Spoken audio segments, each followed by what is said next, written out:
Good evening. Voice આવે છે બધાને?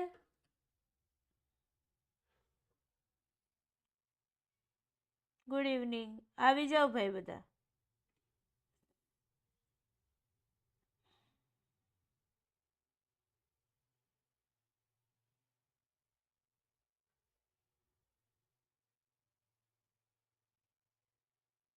ગુડ ઇવનિંગ બધાને. Yes, good evening. વોઇસ આવે છે? યસ યાનો? Audio video clear? પહેલા એ કહો, ઓડિયો વિડિયો ક્લિયર બધાને? યસ આવે છે. ઓકે, ચાલો. તો આઈ હોપ હવે કોઈ મતલબ કન્ફ્યુઝન નહીં હોય બેકગ્રાઉન્ડનું કે કંઈ પણ. Okay, clear. ચાલો, તો ક્લાસની શરૂઆત કરીશું. વોઇસ ધીમો નથી ને?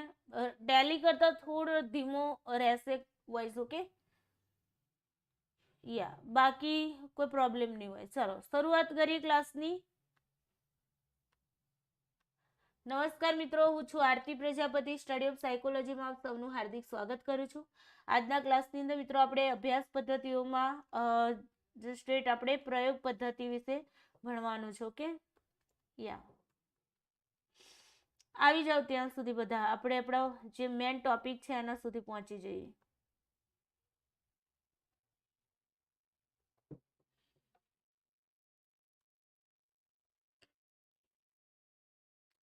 બે મિનિટમાં બધાને આવવા દઈશું આપણે. ઓકે, બધા આવી જાય પછી આપણે સ્ટાર્ટ કરીએ ક્લાસને.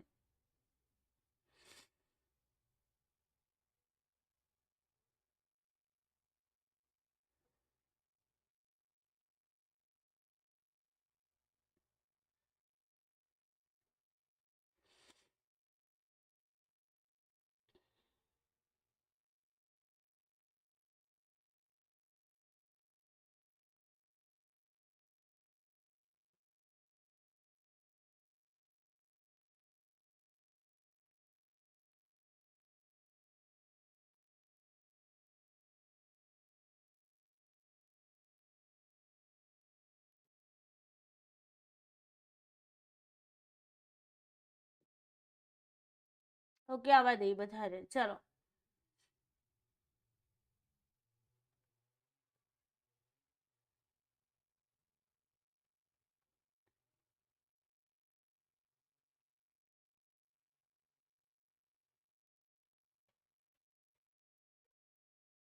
ગુડ ઇવનિંગ બધાને. Good evening.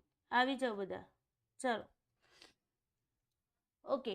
તો આપણે આ અભ્યાસ પદ્ધતિઓની અંદર પ્રયોગ પદ્ધતિની વાત કરવાના છીએ. પ્રયોગ પદ્ધતિની અંદર તમને એક વર્ડ મળશે, વેરિયેબલ, જે તમારા માટે વેરી વેરી ઇમ્પોર્ટન્ટ છે. અને વેરિયેબલ જે છે એ ફક્ત ને ફક્ત માની લો કે ટેટના વિદ્યાર્થીઓ માટે જ ઇમ્પોર્ટન્ટ છે એવું નથી, બટ જે લોકો જીસેટના સ્ટુડન્ટ છે એન્ડ યુજીસી નેટના જે સ્ટુડન્ટ છે, ઓકે, યુજીસી નેટના સ્ટુડન્ટ છે, એમના માટે પણ વેરી વેરી ઇમ્પોર્ટન્ટ છે. બિકોઝ એમને પેપર 1ની અંદર, પેપર 2માં તો આવે જ છે, બટ પેપર 1ની અંદર જો હું વાત કરું તો યુનિટ નંબર એમનું 2 છે, જેમાં રિસર્ચ એપ્ટિટ્યૂડ નામનો ટોપિક યુનિટ છે આખો.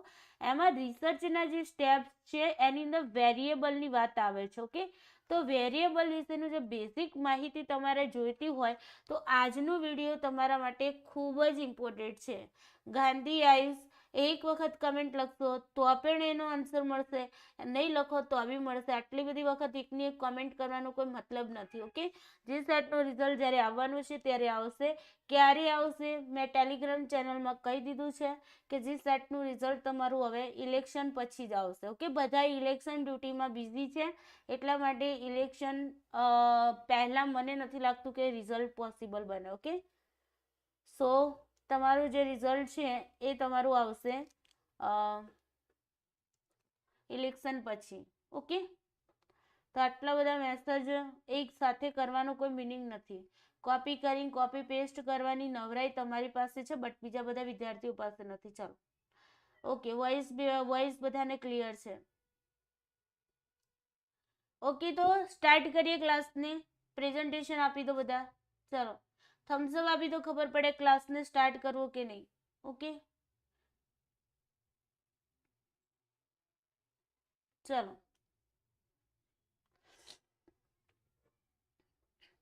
બહુ આરામથી ભણીશું. આજનો ટોપિક તમારા માટે વેરી વેરી ઇમ્પોર્ટન્ટ છે, સમજવું બી બહુ જરૂરી છે. ઓકે, યા ચાલો તો શરૂઆત કરીએ.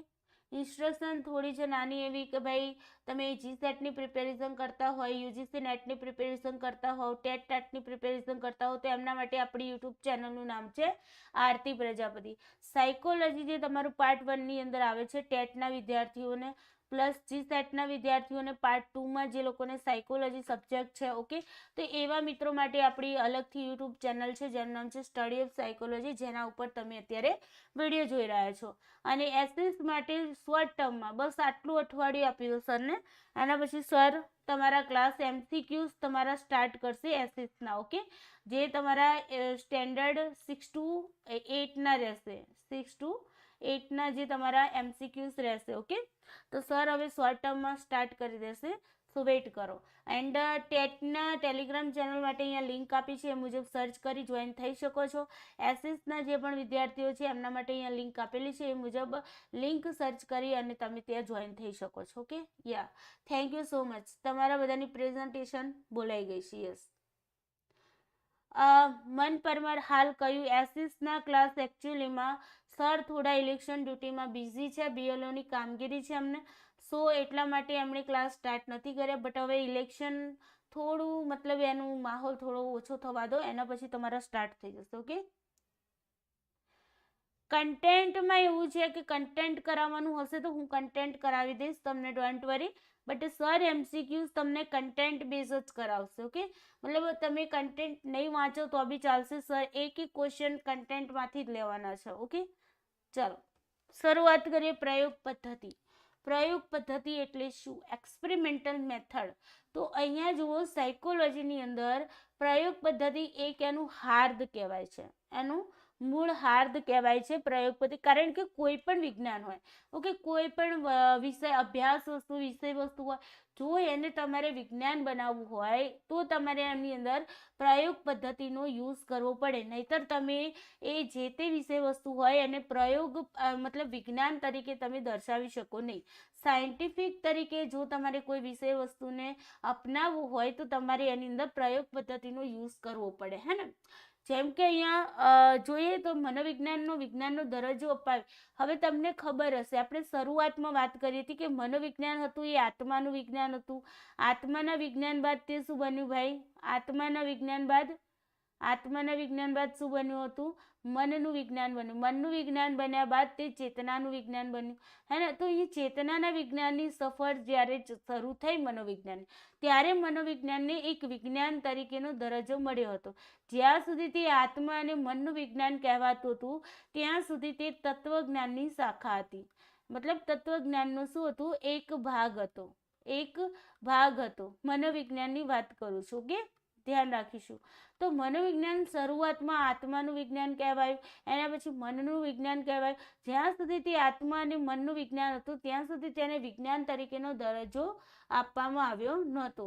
શ્રદ્ધા પંડ્યા, તમારે જ વોઇસ પ્રોબ્લેમ છે, એનો મતલબ એ છે કે તમારા મોબાઈલમાં પ્રોબ્લેમ છે. સો પ્લીઝ તમે તમારા મોબાઈલને રિપેર કરો, બિકોઝ અહીંયા બીજા બધાને કમ્પ્લેટ આવે છે. ઓકે, યા શર્મી, ચાલુ તો કરી દીધું, આટલું બધું તો ભણાયું છે અને તમે કહો છો ચાલુ કરો. ભાઈ એટલું ઝડપથી તો આપણે દોડવાનું નથી, હે ને, સમજાય એવી રીતે દોડવાનું છે. યસ, તો અહીંયા મનોવિજ્ઞાન જે છે આત્મા અને મનનું વિજ્ઞાન હતું ત્યાં સુધી તો તે તત્વજ્ઞાનનો ભાગ હતો, એને વિજ્ઞાન તરીકે સ્વીકારાયું નહોતું. કેમ નહોતું સ્વીકારાયું? કારણ કે આપણે આત્માને બતાવી નથી શકતા, મનને બતાવી નથી શકતા, તેને ટચ નથી કરી શકતા, બરાબર ને. એના ઉપર કોઈ તમે એક્સપેરિમેન્ટ ન કરી શકો. તમે કરી શકો, તમે બતાવી શકો કે ભાઈ આપણે કહીએ છીએ કે મનુષ્યના શરીરની અંદર જ્યારે મનુષ્ય મૃત્યુ પામે છે ત્યારે તેની આત્મા તેના શરીરને છોડી દે છે, મતલબ તેના દેહને છોડી દે છે. બટ શું તમે એને પ્રૂવ કરી શકો કે એના દેહને આત્મા છોડી દે છે? ઘણા બધા એક્સપેરિમેન્ટ થયા છે. કાચની પેટીઓમાં શબને રાખવામાં આવ્યું, બરાબર ને, એને ચેક કરવામાં આવ્યું કે એના અંદરથી મતલબ કે આત્મા નીકળે છે, દેખાય છે કે નહીં. કેમેરા પણ મૂકવામાં આવ્યા, બધા એક્સપેરિમેન્ટ થયા, બટ ક્યાંય આત્મા જેવી વસ્તુ જોવા મળી નહીં. એટલા માટે મનોવિજ્ઞાનને વિજ્ઞાન તરીકેનો દરજ્જો નહોતો મળ્યો. બટ એક સમય એવો આવ્યો કે વિલ્હેમ વુન્ડ નામના જે મનોવૈજ્ઞાનિક હતા, એમના માઇન્ડમાં આવ્યું છે તેઓ જર્મનીના મતલબ જર્મનીમાં તેઓ લિપ્ઝિગ શહેરની અંદર લિપ્ઝિગ યુનિવર્સિટીમાં તેઓ પ્રોફેસર તરીકે કામ કરતા હતા અને તેમણે એવું વિચાર્યું કે ભાઈ આપણે મનોવિજ્ઞાનની એક પ્રયોગશાળા સ્થાપીએ તો કંઈ પણ વસ્તુ હોય એનું ઇનોવેશન આપણે કંઈક નવો આઈડિયા આવે ને તેવી રીતે વિલ્હેમ વુન્ટ જે છે એમને એક આઈડિયા આવ્યો કે ભાઈ ચલો ને આપણે મનોવિજ્ઞાનની એક પ્રયોગશાળા સ્થાપી તો જોઈએ તો એમણે શું કર્યું જર્મનીમાં લિપ્ઝિગ શહેરમાં આવેલી લિપ્ઝિગ યુનિવર્સિટીમાં જો કે હાલમાં તે કાર્લ માર્ક્સ યુનિવર્સિટી તરીકે ઓળખાય છે એ યુનિવર્સિટીમાં સૌપ્રથમ મનોવિજ્ઞાનની પ્રયોગશાળા સ્થાપી જેવી એમને પ્રયોગશાળા સ્થાપી એવું જ મનોવિજ્ઞાનને વિજ્ઞાન તરીકેનો દરજ્જો પ્રાપ્ત થયો શું થયું ભાઈ વિજ્ઞાન તરીકેનો દરજ્જો પ્રાપ્ત થઈ ગયો અને એ જે કોઈ પણ વસ્તુ તમે કોઈ પણ વસ્તુ હોય એની એક મેથડ હોય કે નહીં હે ને કોઈ રીત હોય કે નહીં યસ તમે શાક બનાવો છો તો શાક બનાવવાની રીત હોય કે નહીં ડાયરેક્ટ તમે થોડી કંઈ પાણી રેડી અને શાકભાજી નાખી દો છો નહીં એના માટે પ્રોપરલી સિસ્ટમેટિક મેથડ હોય જેમ કે પહેલાં તેલ લો પછી તેલ ગરમ થાય એટલે રાઈ નાખો જીરું નાખો હિંગ નાખો પછી તમે શાકભાજી ધોયેલા નાખો છો હે ને તો અહીંયા પણ એક મતલબ કહેવાનો મતલબ એ કે સિસ્ટમેટિકલી એક મેથડની જરૂર હતી અને એ મેથડ એમને યુઝ કરી આંતરનિરીક્ષણ પદ્ધતિ મતલબ ઇન્ટ્રોસ્પેક્શન મેથડ એને શું કહેવામાં આવે છે ઇન્ટ્રોસ્પેક્શન મેથડ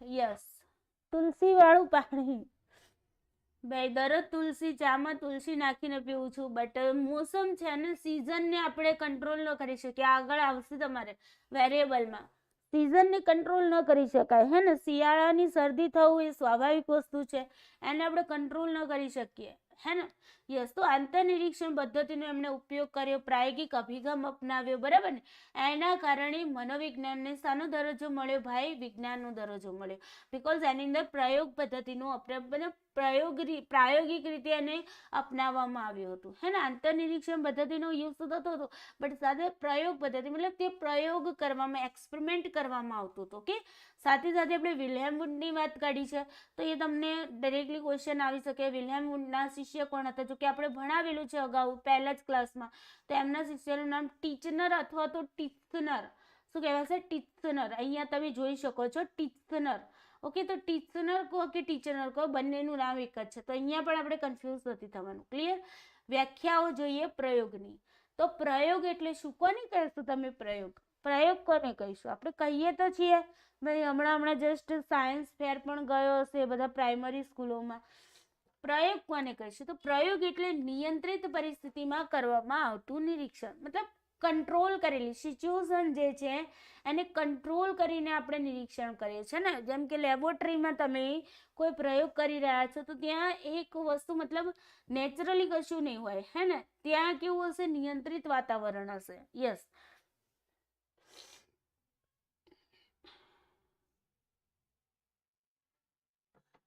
ભાઈ મારી ટેલિગ્રામ આઈડી ચેન્જ નથી થઈ મારા ભાઈ @આરતી2228 આ મારી ટેલિગ્રામ આઈડી છે રોજના ક્લાસમાં મારી ટેલિગ્રામ આઈડી લખવી પડે છે જો કે ન લખવી જોઈએ તેમ છતાં પણ લખવી પડે છે અથવા તો જેસી ક્રિએટર કદાચ તમે બ્લોક લિસ્ટમાં હશો કોઈ એવું બિહેવિયર કર્યું હશે અને બ્લોક લિસ્ટમાં પડ્યા હશો તો તમે મારા સુધી નહીં પહોંચી શકો ઓકે ક્લિયર ચાલો અહીંયા સમજીએ પહેલી વસ્તુ સમજાઈ ગઈ પ્રયોગ એટલે નિયંત્રિત પરિસ્થિતિમાં કરવામાં આવતું નિરીક્ષણ એટલે સમજાય છે ને ઓબ્ઝર્વેશન અવલોકન જે આપણે અગાઉ ભણીને આવ્યા નિરીક્ષણ પદ્ધતિમાં પ્રયોગી હેતુપૂર્વક નક્કી કરેલી શરતોની આધારે ચોક્કસ પરિસ્થિતિ ઉત્પન્ન કરવામાં આવે છે તેમાં જરૂરી નિયંત્રણો મૂકવામાં આવે છે અને પછી તમે એનું શું કરો છો ઓબ્ઝર્વેશન કરો છો ભાઈ પ્રયોગી શું છે હેતુપૂર્વક રીતે આપણે એનું પર્પઝ હોય કે ભાઈ મારે આ કામ કરું કોરોના વેક્સિન બનાવી હતી કોરોના માટે તો જે કોવેક્સિન બનાવવામાં આવી એ એક હેતુપૂર્વક નક્કી કરવામાં આવી હતી કે ભાઈ કોરોનાની સિચ્યુએશન છે લોકોની અંદર રોગપ્રતિકારક શક્તિ બહુ ઓછી થઈ ગઈ છે ઇમ્યુનિટી પાવર જે છે ઓછો થઈ ગયો છે તો ઇમ્યુનિટી પાવરને વધારવા માટે કોઈ વેક્સિનની જરૂર છે તો શું કરવામાં આવ્યું ભાઈ ઇમ્યુનિટી પાવર વધારવા માટે કોવેક્સિન બનાવવામાં આવી અને એ વેક્સિન મતલબ એક હેતુપૂર્વક નક્કી કરવામાં આવી, હે ને, ચોક્કસ પરિસ્થિતિમાં એને ઉત્પન્ન કરવામાં આવી છે, જ્યાં ત્યાં તો નહીં કરવામાં આવી, લેબની અંદર એને તૈયાર કરવામાં આવી છે ને, એની અંદર એ જ્યારે બનાવવામાં આવી ત્યારે અમુક વેરિયેબલ એવા હશે જેને કંટ્રોલ પણ કરવા પડ્યા હશે કે ભાઈ આટલી જ વસ્તુ નાખવાની, આટલી માત્રામાં જ નાખવાની, આનાથી વધારે પડી જાય તો પ્રોબ્લેમ થઈ જાય, બરાબર ને. તો કંટ્રોલ કરીને પછી એનું ઓબ્ઝર્વેશન કરવામાં આવ્યું કે ભાઈ ખરેખર આ વેક્સિન જે છે એ સક્સેસ જાય છે કે નથી જતી, સમજાય છે ને. તો આ એને કહેવાય પ્રયોગ. શું કહેવાય? પ્રયોગ અથવા તો એક્સપેરિમેન્ટ. ઓકે, પ્રાયોગિક પરિસ્થિતિ એ કોના મતે છે? ટીસ્નરના મતે. પ્રોપરલી આખી સિસ્ટમેટિક રીતથી કહ્યું છે, જે રીતે તમે પ્રયોગ કરો છો એ સિસ્ટમ જ આખી ટીસ્નરે કહી છે કે ભાઈ પહેલો હેતુ નક્કી કરો છો, હેતુના આધારે તમે પરિસ્થિતિ ઉત્પન્ન કરો છો, પરિસ્થિતિના આધારે તમે શું કરો છો? નિયંત્રણો મૂકો છો, અને નિયંત્રણો મૂક્યા બાદ તેનું ઓબ્ઝર્વેશન કરો છો, સિમ્પલ વેમાં. ઓકે, ગોખવાની જરૂર નથી. કોઈ પણ વ્યાખ્યા હોય ને એને ગોખો મત. ગોખ્યા વગર તમે એને સમજશો ને તો તમને આખી સ્ટેપ બાય સ્ટેપ તમને યાદ રહેશે, સમજાય છે ને. યસ, વિડીયોને લાઈક શેર જરૂરથી કરજો. આજે મેં કહ્યું નથી તમને ક્લાસની અંદર કે વિડીયોને લાઈક શેર કરજો, હે ને, નથી કહ્યું, ડાયરેક્ટલી આપણે પહોંચી ગયા. યા તો વિડીયોને લાઈક શેર કરજો, અને ચેનલ જેમને સબસ્ક્રાઇબ નથી કરી એ લોકો સબસ્ક્રાઇબ પણ કરી લેજો. ઓકે, ચાલો.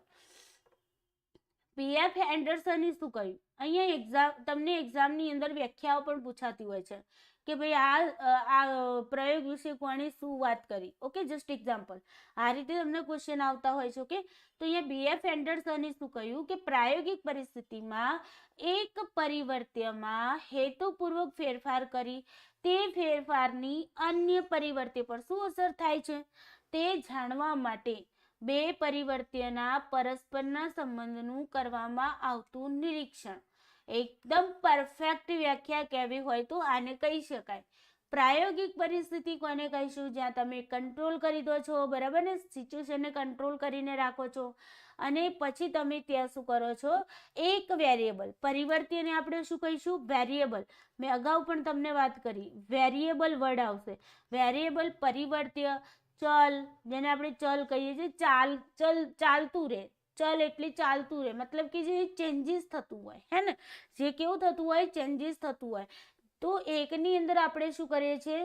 હા, પ્રોડક્ટ પર એક્સપેરિમેન્ટ થાય છે. I C also because time મેનેજમેન્ટના આધારે પ્રોડક્ટ્સ પર કંટ્રોલ કરીને હા, બિલકુલ બિલકુલ પાયલ, એકદમ પરફેક્ટલી આપણે કહ્યું છે તમે. ઓકે, એકદમ પરફેક્ટલી. તો અહીંયા બી એ જ વસ્તુ છે કે ભાઈ વેરિયેબલ છે, માની લો કે તમારે એ ચેક કરવું છે કે ભાઈ આ વસ્તુની આ વસ્તુ ઉપર શું ઇફેક્ટ પડે છે, સમજાય છે ને, આ વસ્તુની આ વસ્તુ ઉપર શું ઇફેક્ટ પડે છે, ત્યારે તમે શું કરશો કે બે વેરિયેબલ તમે લઈ લીધા. એક વેરિયેબલ હશે ઇફેક્ટ કરનાર હશે, એક વેરિયેબલ કેવું હશે ભાઈ? ઇફેક્ટ કરનાર હશે. અને બીજું કયું હશે? જેના ઉપર ઇફેક્ટ થતી હોય છે, મતલબ ઇફેક્ટિવ થતું હશે, ઇફેક્ટિવ થતું હશે, હે ને. તો એક વેરિયેબલ છે ઇફેક્ટ કરે છે, બીજું વેરિયેબલ છે ઇફેક્ટિવ થતું હોય છે, હે ને. જેમ કે આપણે કહીએ છીએ પૃથ્વી પોતાની ધરી ઉપર ફરે છે, રાત દિવસ થાય છે, હે ને. તો પૃથ્વી પોતાની ધરી ઉપર ફરે છે એના કારણે રાત દિવસ થાય છે. તો બે વેરિયેબલ થઈ ગયા, પૃથ્વી થઈ ગઈ તમારી ઇન્ડિપેન્ડન્ટ વેરિયેબલ, બીકોઝ એનામાં ચેન્જિંગ આવે છે, અને એ ચેન્જિંગ આવવાના કારણે શું થાય છે? રાત દિવસ થાય છે, હે ને. રાત દિવસ ચેન્જિંગ મતલબ રાત દિવસ પોતાની રીતે ચેન્જિંગ નથી થતું, બટ ચેન્જિંગ કોના કારણે થાય છે? પૃથ્વી પોતાની ધરી પર ફરે છે એના કારણે, સમજાય છે ને. તો સિમ્પલ વેમાં બે વેરિયેબલ હોય, જ્યારે પણ તમે પ્રયોગ કરો છો ત્યારે તમારી પાસે બે વેરિયેબલ હશે. એક હશે તમારું ઇફેક્ટ કરનાર હશે, બરાબર, અને બીજું હશે ઇફેક્ટ થતું હશે જેના ઉપર. ઓકે,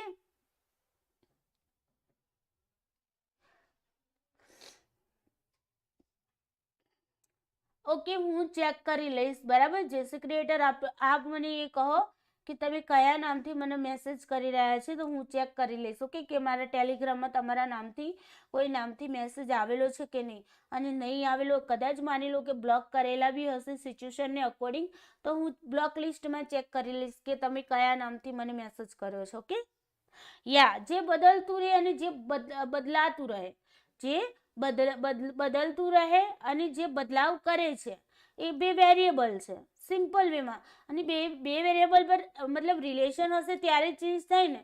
આજે તમે અહીંયા લર્નિંગ કરવા આવ્યા છો, કે માની લો જસ્ટ એક્ઝામ્પલ, એક ટીચર છે, એક સ્ટુડન્ટ છે. હું અહીંયા એક્ઝામ્પલ આપું તમને ટીચર સ્ટુડન્ટનું, કે તમે ઇઝી વેમાં પહેલું તો આ ક્લિયર થવું જોઈએ કે વેરિયેબલ શું છે.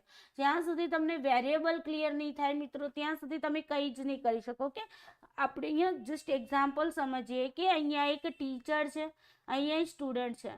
ટીચર અને સ્ટુડન્ટ. હવે અહીંયા સમજો, હું જેમ જેમ તમને ભણાવીશ એમ તમારામાં ચેન્જિંગ આવશે કે નહીં? યસ યા નો? હે ને? યસ યા નો? જયશ્રી ક્રિએટર તમને આનો આન્સર ગઈકાલે ધરતીએ આપ્યો હતો. ઓકે, યા. તો અહીંયા સમજો ભાઈ, હવે હું કોઈની કમેન્ટ નહીં વાંચું, ઓકે, બીકોઝ પછી મને આખું લિંક તૂટી જાય છે ભણાવવાની. ઓકે, તો જે મિત્રો મતલબ કમેન્ટ કરવા જ આવ્યા છે તો કમેન્ટ કરે રાખો, અને જે ભણવા આવ્યા છે ભણ્યા રાખો, બરાબર. અહીંયા સમજો, ટીચર છે ને સ્ટુડન્ટ છે. હું માની લો કે તમને પ્રયોગ પદ્ધતિ વિશે ખબર નહોતી, મેં તમને પ્રયોગ પદ્ધતિ વિશે જણાવ્યું, તો તમારા અંદર ચેન્જીસ આવ્યું કે નહીં? તમારા નોલેજમાં ચેન્જીસ આવ્યું, હે ને? કે ભાઈ હા, તમારી પાસે એનું નોલેજ નહોતું તો તમને જાણવા મળે. હું જે રીતે જેટલું ભણાવીશ એ રીતે તમારા ઉપર ઇફેક્ટ થશે કે નહીં? આજે ભણાવું છું તો તમે ભણો છો. માની લો કાલે ક્લાસ નહીં લો તો તમે ક્લાસ અટેન્ડ નહીં કરો, હે ને? આજે ક્લાસ લઈ રહી છું તો તમે ક્લાસમાં આવ્યા છો. કાલે ક્લાસ ન હોય તો તમે ક્લાસમાં નહીં આવો. મતલબ હું જેમ જેમ ચેન્જીસ કરીશ એમ તમારી અંદર ચેન્જીસ થશે, હે ને? હું જેમ જેમ ચેન્જીસ કરીશ એમ તમારી અંદર ચેન્જીસ થશે. તો ટીચર વેરિયેબલ થઈ ગયું. ટીચર કેવું વેરિયેબલ થઈ ગયું? ઇફેક્ટ કરનાર. મતલબ કે હું કેવું વેરિયેબલ છું? ઇફેક્ટ કરનાર છું. તમે કેવા છો? ઇફેક્ટિવ થાવ છો. તમે કેવા છો ભાઈ? ઇફેક્ટિવ થાવ છો. તમારા ઉપર ઇફેક્ટ થાય છે, મતલબ તમે ઇફેક્ટિવ થાવ છો. ક્લિયર? આ ક્લિયર થઈ ગયું ને ભાઈ? વેરિયેબલ ક્લિયર થઈ ગયું ને? અને એનાથી બેસ્ટ એક્ઝામ્પલ જો તમને વ્યવહારિક ઉદાહરણ આપું તો ઘરની અંદર તમારા મમ્મી છે અથવા તો તમારી બહેન છે કે જે પણ રસોઈ બનાવતી હોય, તો એ રસોઈ બનાવશે તો તમે ખાવા ખાશો. એ રસોઈ નહીં બનાવે તો તમને ખાવા નહીં મળે, સિમ્પલ વેમાં, હે ને? તો તમારી અંદર ચેન્જીસ થતું રહે છે કે નહીં ભાઈ? કે રસોઈ બનશે તો ખાશો, રસોઈ નહીં બને તો નહીં ખાઓ. તો તમારી અંદર ચેન્જીસ થાય છે. કોના કારણે થાય છે? રસોઈ બનાવનારના કારણે. રસોઈ બનાવનાર રસોઈ બનાવશે તો તમે ખાઈ શકશો, રસોઈ નહીં બનાવે તો તમે નહીં ખાઈ શકો. તો બે વેરિયેબલ થઈ ગયા. ક્લિયર? સિમ્પલ વેમાં એન્ડરસનને રસોઈવાળું એક્ઝામ્પલ યાદ રાખી લેજો, એટલે બહુ ઇઝીલી તમને યાદ રહી જશે. ક્લિયર? ચાલો, આટલું ક્લિયર થઈ ગયું તો થમ્સઅપ આપી દો, એટલે મને ખબર પડે કે આ સ્લાઇડ તમને સમજાઈ ગઈ છે. બીકોઝ વેરી ઇમ્પોર્ટન્ટ છે આ સ્લાઇડ. એના પછીની જે સ્લાઇડો આવશે એ જો આ સ્લાઇડ સમજ્યા હશો તો પછી એ ઇઝી થઈ જશે. થમ્સઅપ આપી દો જેમને આ સ્લાઇડ કમ્પ્લીટલી સમજાઈ ગઈ છે. થમ્સઅપ આપી દો. ચાલો,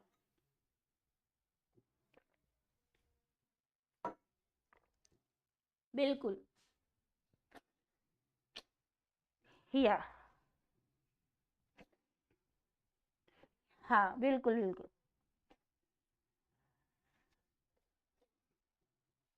ચાલો,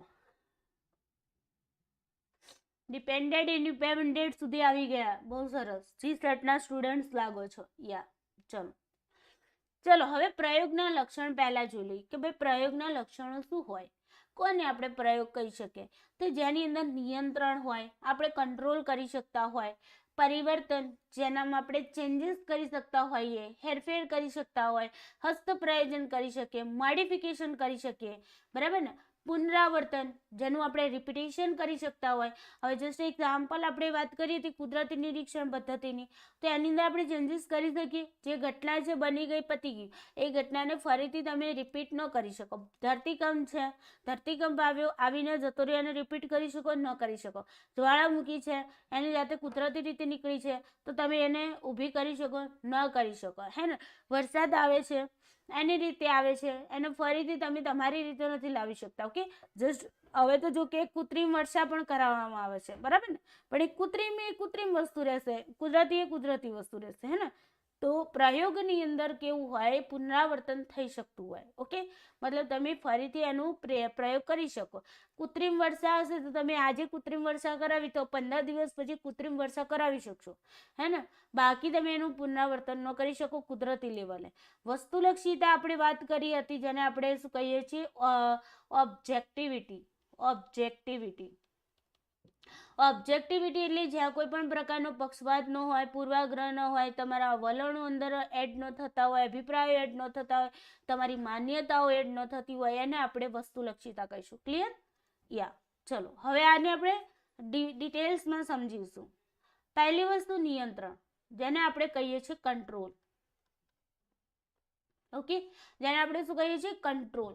તો કંટ્રોલ શું છે? તો પ્રયોગશાળામાં કરવામાં આવતા કોઈ પણ પ્રયોગમાં જો કંટ્રોલ ન હોય, મતલબ નિયંત્રણ ન હોય, તો એક પરિવર્તનની બીજા પરિવર્તન પર શું અસર થાય છે ચોક્કસપણે જાણી શકતા નથી. બરાબર? અહીંયા એક એક્ઝામ્પલ આવો, આ વસ્તુમાં સમજો. પહેલા અહીં એક ક્લાસરૂમ છે, અહીંયા ટીચર છે, અહીંયા બધા સ્ટુડન્ટ્સ છે. બરાબર? ટીચર સ્ટુડન્ટને ભણાવી રહ્યા છે. અહીંયા ચેક કરી રહ્યા છે કે ટીચરની જે ભણાવવાની મેથડ છે એ મેથડની વિદ્યાર્થીઓની શીખવાની ગતિ પર શું ઇફેક્ટ પડે છે, શું અસર પડે છે. જસ્ટ એક્ઝામ્પલ સમજો. ઓકે, પછી બીજું નીચે ચિત્રો દેખાય છે એનું એક્ઝામ્પલ સમજીશું. પહેલું સમજો, ટીચર જે મેથડથી ભણાવે છે એ મેથડની વિદ્યાર્થીઓની શીખવાની ગતિ પર શું અસર પડે છે. હવે અહીંયા કેવું થાય ખબર છે? ટીચર છે ને પોતાની કોઈ પણ મેથડથી ભણાવી રહ્યા છો કે માની લો કે કોઈ એવી મેથડ લઈ લઈએ કે જસ્ટ એક્ઝામ્પલ લઈ લઈએ પ્રોજેક્ટ મેથડ. ઓકે, ટીચર છે પ્રોજેક્ટ મેથડથી વિદ્યાર્થીઓને ભણાવી રહ્યા છે. હવે અહીંયા કેવું થાય છે કે આ જે સ્કૂલ છે ને, અહીંયા એ સ્કૂલના બાજુમાંથી રોડ પસાર થાય છે. શું થાય છે ભાઈ? સ્કૂલના બાજુમાંથી રસ્તો પસાર થાય છે. આ રસ્તા ઉપર ઘણા બધા વ્હીકલો નીકળી રહ્યા છે, સાધનો જઈ રહ્યા છે. ઓકે, તો આ જે સાધનો છે એનો જે હોર્ન હોય, હે ને, હોર્ન આપણે કહીએ છીએ ને હોર્ન, તો આ હોર્ન જે છે એ હોર્નનો અવાજ અહીંયા વિદ્યાર્થીઓના ક્લાસરૂમની અંદર જાય છે. Two two T T T T two two two two two. બરાબર? જે પણ અવાજ હોય. હવે આ અવાજ વિદ્યાર્થીઓની શીખવાની ગતિ ઉપર શું કરી રહ્યું છે? ઇફેક્ટ કરી રહ્યું. ચેક કરવું હતું આચાર્ય છે માની લો સ્કૂલના, એને ચેક કરવું કે ટીચર જે મેથડથી ભણાવી રહ્યો છે એ મેથડથી વિદ્યાર્થીની શીખવાની ગતિ પર શું અસર થાય છે. બટ અહીંયા ઇફેક્ટ બહારનો અવાજ પણ કરી રહ્યો છે, જેના કારણે વિદ્યાર્થીઓની શીખવાની ગતિ ઉપર ઇફેક્ટ પડી રહ્યો છે. અહીંયા ખ્યાલ ન આવ્યો આપણને, હે ને, અહીંયા આપણને ખ્યાલ ન આવ્યો કે ભાઈ કોની ઇફેક્ટ થઈ રહી, ટીચરની મેથડની ઇફેક્ટ વિદ્યાર્થીઓની ગતિ પર થઈ રહી છે શીખવાની, કે પછી આ વોઇસ છે એની ઇફેક્ટ થઈ રહી છે. તો અહીંયા શું કરવામાં આવશે? જે બહારથી આવનારો જે વોઇસ છે ને એને શું કરવું પડશે? આપણે એને કંટ્રોલ કરવાની સિચ્યુએશન ઊભી થશે. કારણ કે એને જો કંટ્રોલ નહીં કરો ને તો એનો મતલબ શું થશે? આને જો તમે કંટ્રોલ નહીં કરો તો આ પણ તો અહીંયા ઇફેક્ટ કરી રહ્યું છે, હે ને, આ પણ ઇફેક્ટ કરી રહ્યું, આ પણ ઇફેક્ટ. સાચી ઇફેક્ટ કોની પડી રહી છે તો આપણને ખબર જ નથી પડતી, હે ને. તો અહીંયા આપણે શું કરીશું? જે ક્લાસરૂમ છે એને આપણે કેવું સાઉન્ડ પ્રૂફ બનાવશું. કેવું બનાવશું? સાઉન્ડ પ્રૂફ બનાવશું. મતલબ એની જે દિવાલો છે એને સાઉન્ડ પ્રૂફ બનાવી દઈશું. બરાબર? જેમ કે થિયેટરોમાં હોય છે, તમે જોયું છે થિયેટરોમાં અંદર તમે જાઓ ને તો કેટલા મોટા મોટા અવાજથી અંદર મૂવી ચાલતી હોય, બટ બહારના ભાગમાં ઉભા રહો તો તમને સહેજ બી અવાજ આવે નથી આવતું. તો એ સાઉન્ડ પ્રૂફ દિવાલો હોય છે, જેના કારણે અંદરનો અવાજ બહાર ન જાય. બરાબર ને? તો આ જે બહારનો અવાજ અંદર ન આવે એના માટે આપણે સાઉન્ડ પ્રૂફ દિવાલો બનાવી દઈએ ક્લાસરૂમની અંદર. તો આ તમે શું કર્યું? વોઇસને તમે કંટ્રોલ કરી દીધું. આ જે સાઉન્ડ આવતો હતો ને એને શું કરી દીધું? તમે કંટ્રોલ કરી દીધું. બરાબર ને? તો અહીંયા પણ એવું છે કે જો તમે એ વેરિયેબલને જો તમે સાઉન્ડને કંટ્રોલ ન કર્યું હોત તો તમને પ્રોપરલી ખબર ના પડત કે ભાઈ ઇફેક્ટ કોની, ટીચરની ભણાવવાની મેથડની થઈ રહી છે કે પછી સાઉન્ડની થઈ રહી છે, એ તમને પ્રોપરલી ખબર પડત નહીં. ઓકે, તો આપણે એને ચોક્કસપણે જાણી શક્યા ના હોત. આથી પ્રયોગ દરમિયાન જે પરિવર્તનનો અભ્યાસ કરવાનો હોય તે સિવાયના અન્ય તમામ જે પણ વેરિયેબલ હોય છે એને શું કરી દે છે? કંટ્રોલ કરે. જો અહીંયા આપણે મેથડની જ ઇફેક્ટ ચેક કરવાની હતી એટલે આપણે મેથડને રાખ્યું અને વોઇસ હતો જે સાઉન્ડ આવતો હતો બહારથી એને આપણે કંટ્રોલ કરી દીધું. સમજાય છે ને? ઓકે, અહીંયા એક્ઝામ્પલ આપ્યું છે. એક્ઝામ્પલમાં છે કે બીડી સિગારેટના વ્યસનની ફેફસા પર થતી અસર. હવે મારે ચેક કરવું છે કે ભાઈ બીડી અને સિગરેટ જે લોકો પીતા હોય એમના એ જે સતત વ્યસન કરે છે તે એના કારણે ફેફસા ઉપર શું અસર થાય છે, મારે આ ચેક કરવું છે. તો આમાં હું શું કરીશ, માત્ર બીડી સિગારેટ પીતા હોય ને એવા વ્યક્તિઓને પ્રયોગપાત્ર તરીકે લઈ લઈશ ને. હવે કેટલાક લોકો, તમને ખબર છે મોસ્ટલી લોકો બીડી સિગારેટ નથી પીતા હોતા, કેટલાક જ હોય છે જે બીડી સિગારેટ પીતા હોય છે. માની લો જસ્ટ એક્ઝામ્પલ કે આપણા રાજ્યની અંદર વાત કરીએ, ગુજરાત રાજ્યની વાત કરીએ, બરાબર ને, તો ગુજરાત રાજ્યમાં માની લો કે 75% લોકો એવા છે જે બીડી સિગરેટ પીતા નથી, 25% લોકો એવા છે જે બીડી સિગારેટ પીવે છે. ઓકે, જસ્ટ એક્ઝામ્પલ છે. પાછા એમ ના કહેતા કે મેમ તમે તો આંકડો આપ્યો, તો આંકડો નથી આપતી, જસ્ટ એક્ઝામ્પલ આપું છું તમને. ઓકે, તો હવે આપણે ચેક શું કરવું છે કે બીડી સિગારેટ પીતા હોય એવા લોકોના ફેફસા ઉપર શું ઇફેક્ટ પડે છે. તો હું અહીંયા શું કરીશ, 25% જે લોકો છે જે બીડી સિગારેટ પીવે છે એવા લોકોને હું પ્રયોગપાત્ર એટલે કે નિદર્શ તરીકે લઈશ. શું કરીશ, સેમ્પલ તરીકે લઈશ. સમજાય છે ને? સેમ્પલ તરીકે કોને લઈશ ભાઈ, પ્રયોગપાત્ર તરીકે જે લોકો બીડી સિગારેટ પીતા હશે એમને લઈશ. ઓકે, અને બાકીના જે વ્યક્તિઓ છે એને આપણે પ્રયોગની અંદર લઈશું નહીં. ધારો કે માની લો આ નોન સ્મોકર છે, બરાબર, મતલબ જે લોકો બીડી પીતા નથી એવા લોકોને આપણે પ્રયોગપાત્ર તરીકે નહીં લઈએ, પણ તમારે કમ્પેરિઝન કરવી હશે ત્યારે તમે એમની કમ્પેરિઝન કરી શકશો, બરાબર. તો સેમ્પલ તરીકે નહીં લઈએ, બટ એને આપણે શું કહીશું, કંટ્રોલ તરીકે લઈશું, કંટ્રોલ વેરિયેબલ. અહીંયા આપણે આમને કંટ્રોલ કરી દીધા કે ભાઈ આમનું આપણે સ્ટડી નથી કરવું, સ્ટડી કોનું કરવું છે, બીડી સિગારેટ પીતા હોય એવા લોકોનું, હે ને. તો આપણે એમને શું કરીશું, આપણા પ્રયોગપાત્ર તરીકે લઈ લઈશું. ઓકે, તો અહીંયા તમે જોઈ શકો છો કે જો અહીંયા ઇફેક્ટ પણ તમને દેખાઈ રહી છે કે ભાઈ બીડી સિગારેટ પીતા હોય એમના ફેફસા આવા દેખાય, અને નોન સ્મોકર જે લોકો બીડી સિગારેટ ન પીતા હોય તો એમના ફેફસા આવા દેખાય, હે ને. તો આ રીતે આપણે શું કરતા હોય છે, પ્રયોગની અંદર એક્સપેરિમેન્ટ કરતા હોય છે.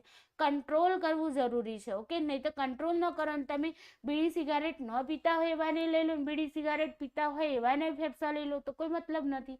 અને તો પછી આપણને ખબર ન પડે કે ભાઈ બીડીની ઇફેક્ટથી આ ફેફસા આવા થયા છે કે બીડીની ઇફેક્ટથી નથી થયા, એ આપણને કેવી રીતે ખબર પડે. તો કંટ્રોલ કરીશું વેરિયેબલને ત્યારે ખબર પડશે. ક્લિયર?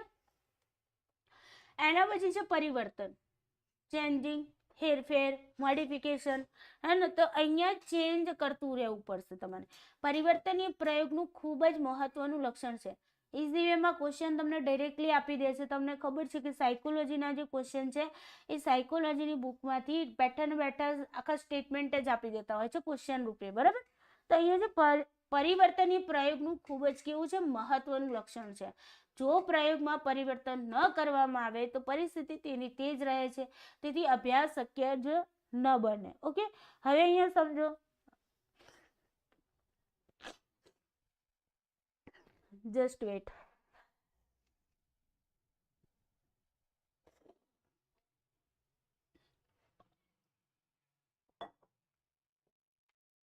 ઓકે, ચાલો. અહીંયા જો તમારે કોઈ પણ વસ્તુ છે, માની લો કે આપણે આગળ એક્ઝામ્પલ લીધું બીડી સિગારેટનું, હે ને. તો એવા પણ લોકો હશે જે મતલબ દિવસમાં એકાદ બીડી પીતા હશે, સિગારેટ પીતા હશે. અમુક લોકો એવા પણ હશે કે જેમને 3 થી 4 બીડી કે સિગારેટ જોઈતી હશે. અમુક લોકો એવા હશે જેમને કલાક જોઈએ, તો એવા લોકો માની લો કે 12 બીડી સિગારેટ પીતા હોય છે, હે ને. તો આ બધાને આપણે શું કરીશું, આ બધા ઉપર પ્રયોગ કરીશું. મતલબ એક બીડી સિગારેટ આપો, પછી 3 આપો, 12 આપો, એ રીતે ચેક કરીએ. વેરિયેબલોને ચેન્જ કરી અને આપણે ચેક કરીશું. વેરિયેબલ તરીકે આપણું શું છે, બીડી સિગારેટ છે, અને બીજું શું છે, ફેફસા છે. બીડી સિગારેટ કોના ઉપર ઇફેક્ટ કરે છે, ફેફસા ઉપર કરે છે. સમજાય છે ને? ઇફેક્ટ કરનાર શું થઈ ગયું, બીડી સિગારેટ, અને ઇફેક્ટ કોના ઉપર થાય છે, તો ઇફેક્ટિવ થનાર કોણ થઈ ગયું, ફેફસા થઈ ગયા, બરાબર ને. તો આપણે ચેન્જિંગ કરીએ છીએ કે ભાઈ બીડી સિગારેટ જે છે એની માત્રા આપણે શું કરીએ છીએ, ચેન્જ કરી અને ચેક કરીએ છીએ. બાકી કન્ટિન્યુ એકની એક સિચ્યુએશનમાં આપણને ખબર ન પડે કે ભાઈ વધારે બીડી સિગારેટ પીતા હોય એમના ફેફસા કેવા છે અને ઓછી બીડી સિગારેટ પીતા હોય એમના ફેફસા કેવા છે, બરાબર ને. તો અહીંયા વસ્તુ છે. પછી અહીંયા જો પરિવર્તનની કુદરતી નિરીક્ષણની સરખામણીમાં પ્રયોગ પદ્ધતિને વધારે વૈજ્ઞાનિકતા બખતું લક્ષણ છે.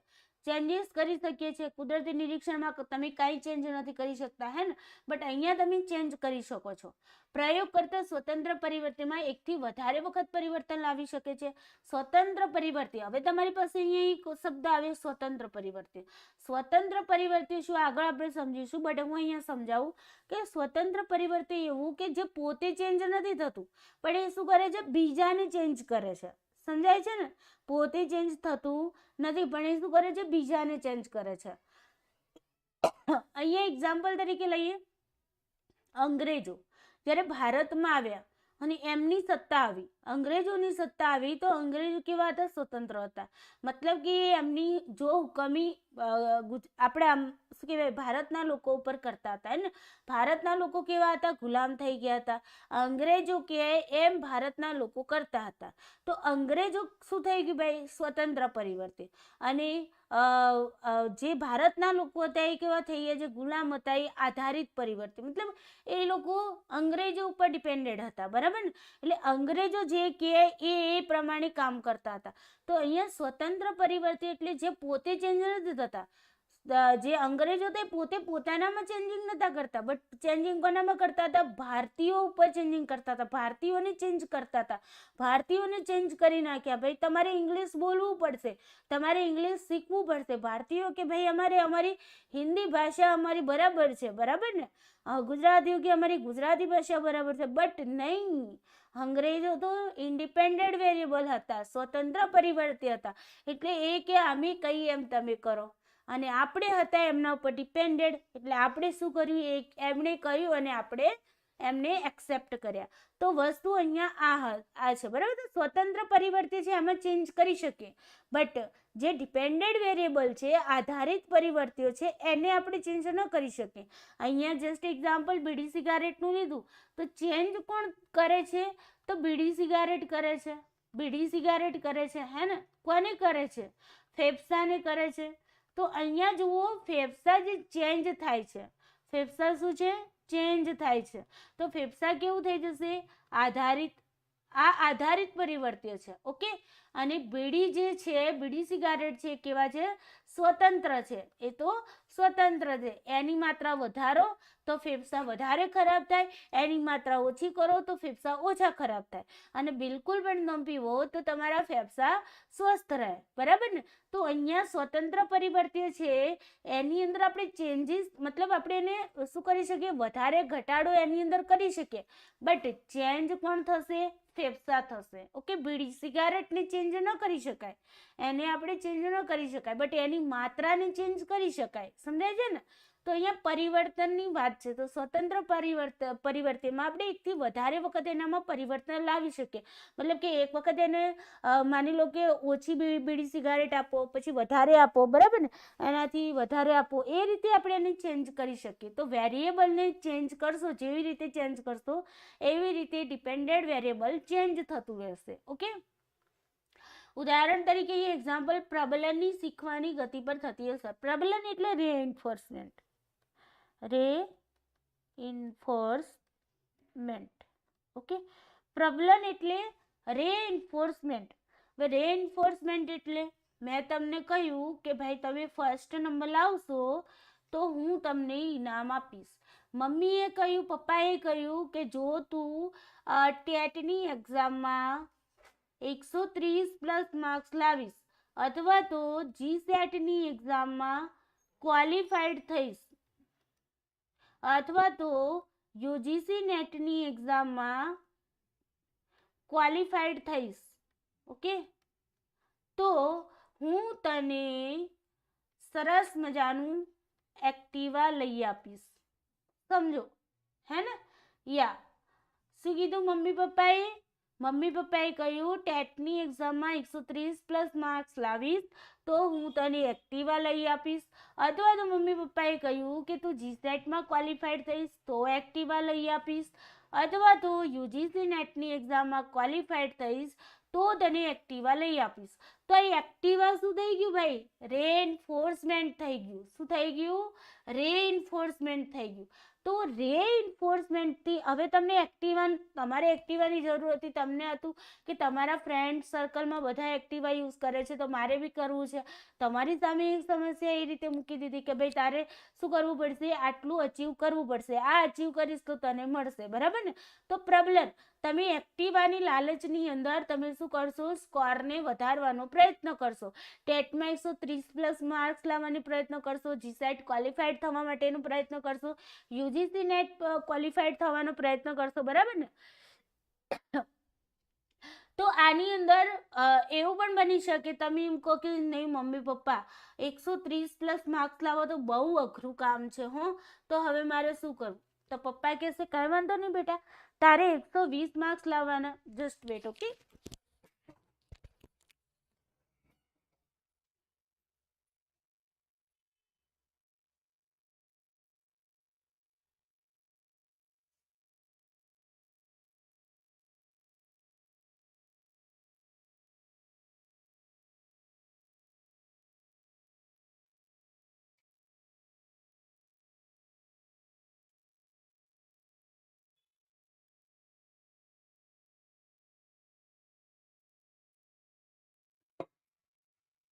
ઓકે, તો અહીંયા તમને મમ્મી પપ્પાએ ઓપ્શન આપ્યો કે જો તું 120 માર્ક્સ લાવીશ ને, 120 થી 130 માર્ક્સ લાવીશ, 120 થી 130 માર્ક્સ લાવીશ તો તને એક્ટિવા નહીં મળે, બટ તને બીજું કઈ તારે એક્ટિવા સિવાય જે એની ઓછી રેન્જ હોય એવી વસ્તુ તને મળશે, બરાબર? મારી પપ્પાએ કહી દીધું કે એક્ટિવા તો તમારું તમને ખબર હશે 70-80 હજારનું આવતું હશે, તો પપ્પાએ કહી દીધું કે ભાઈ તું 120 થી 130 માર્ક્સ લાવીશ તો તને અહીંયા લેપટોપ લઈ આપીશ, હે ને? લેપટોપ લઈ આપીશ. તો પછી અહીંયા તમારે શું થાય છે ભાઈ? અહીંયાથી તમે અહીંયાથી પ્રબલિત થશો કે ભાઈ મારે એક્ટિવા લેવું, લેપટોપ લેવું, શું લેવું? તો જેટલું ઓછું પ્રબલન, મધ્યમ પ્રબલન, વધુ પ્રબલન, આ રીતે આપણે રેઇન્ફોર્સમેન્ટની માત્રા છે એને ચેન્જ કરીએ છીએ. જેમ કે આપણે છોકરાઓને કહીએ ને કે તું આટલું કામ કરીશ તો હું તને 1 ચોકલેટ આપીશ, આટલું કામ કરીશ તો તને 2 ચોકલેટ આપીશ, આટલું કામ કરીશ તો તને 3 ચોકલેટ આપીશ, હે ને? તો એ જે ચેન્જીસ કરીએ છીએ એને શું કહેવાય છે? રેઇન્ફોર્સમેન્ટની અંદર તમે શું કર્યું? ચેન્જ લાવ્યા, પરિવર્તન લાવ્યા, ઓકે? અને પરિવર્તન લાવી વિવિધ પરિસ્થિતિમાં વ્યક્તિની જે શીખવાની ગતિ છે એમાં થતા ફેરફારોનો અભ્યાસ કરીશું. પહેલી વખતમાં તમે 1 ચોકલેટ આપી તો બાળકે આટલું અચીવ કર્યું, તમે એને કીધું કે હવે તું આટલું કામ કરીશ તો તને 2 ચોકલેટ આપીશ, તો એ વધારે કામ, એને તો ચોકલેટથી મતલબ છે, એને કામથી મતલબ નથી, હે ને? એને કોનાથી મતલબ છે? ચોકલેટથી. તમારે કોનાથી મતલબ છે? એક્ટિવાથી મતલબ છે. તમારે કોનાથી મતલબ છે? લેપટોપથી મતલબ છે. એટલા માટે તમે તમારી શીખવાની જે ગતિ છે એને વધારી દેશો, અને જેવું તમને રેઇન્ફોર્સમેન્ટ આપશે એ પ્રમાણે તમે તમારી શીખવાની ગતિમાં ચેન્જીસ થતું રહેશે, બરાબર ને?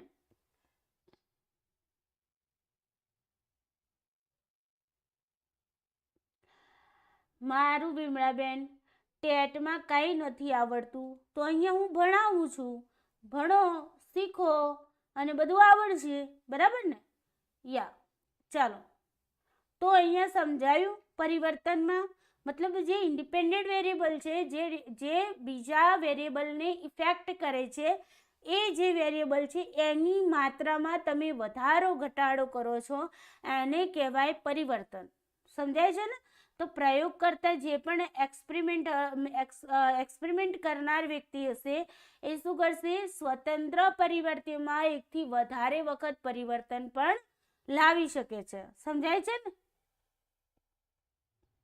હા, બિલકુલ. રેઇન્ફોર્સમેન્ટ આવે છે. સ્કિનરની વાત આપણે કરી હતી, હે ને?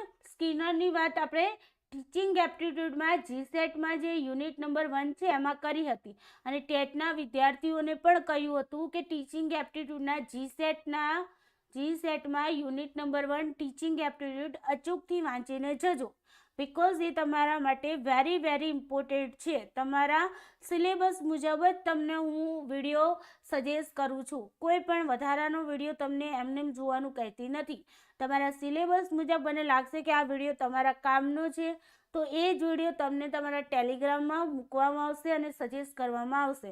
એટલા માટે અહીંયા પણ સજેસ્ટ કરું છું કે GSETની અંદર unit number 1 TET teaching aptitude જે મેં ભણાવી છે એના વિડીયો અચૂકથી જોઈને જજો. આમાંથી તમને 2 થી 3 ક્વેશ્ચન જોવા મળશે. ઓકે, ચાલો, બાકી તમારી મરજી છે. તમારે ટ્રસ્ટ કરવું ન કરવું એ તમારી મરજીની વાત છે. ઓકે, ચલો, પુનરાવર્તનની વાત છે, રિપીટેશનની વાત છે, રિપીટ થવું. ઓકે, કોઈ પણ વસ્તુ છે એને રિપીટ કરતું. કેમ રિપીટ કરવું પડે? સિચ્યુએશનના અકોર્ડિંગ ચેન્જીસ આવતા રહે છે. તમે સમજો કે પહેલાના સમયમાં આપણા આસપાસ કેટલા બધા વૃક્ષો હતા, હે ને, મતલબ હરિયાળી છવાયેલી રહેતી. તમે રસ્તાઓ જોયા હશે ને. મને યાદ છે કે હું નાની હતી ને ત્યારે હું રસ્તાઓ જોતી ને તો રસ્તાની બંને બાજુ એટલા બધા વૃક્ષો હતા ને તો જેનાથી રસ્તા ઉપર છાંયડો જોવા મળે. જોકે હવેની સિચ્યુએશનમાં શું જોવા મળે છે? નથી જોવા મળતી. હાઈવે ઉપર વૃક્ષો તો છે, વચ્ચેની લાઈનમાં વૃક્ષો તો છે. તમે અહીંયા જુઓ હશે, માની લો કે હાઈવે છે મોટો, બરાબર, તો આ રીતનો હાઈવે હોય તો અહીંયા તમને વૃક્ષો તો જોવા મળે છે. બટ આ વૃક્ષો કેવા હોય છે? ફક્ત ને ફક્ત સોના હોય છે.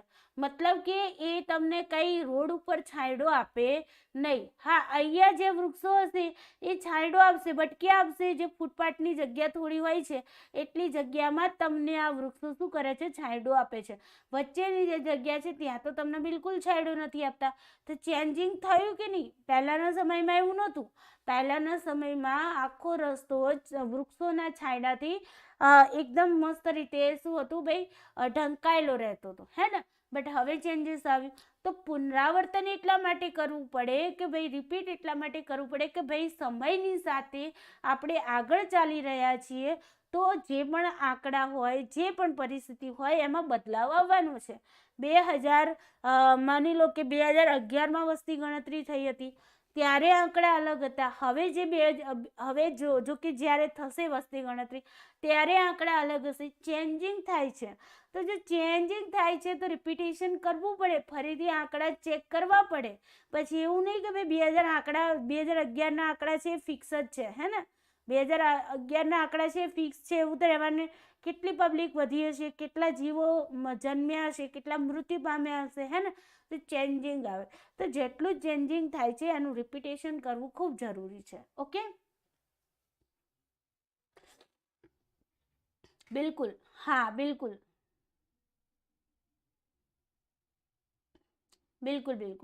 પર પુનરાવર્તનના કારણે જ પ્રયોગને કુદરતી નિરીક્ષણ કરતાં આપણે વધુ વિશ્વસનીય દરજ્જો આપી શકીએ છીએ. રિપીટ કરી શકીએ.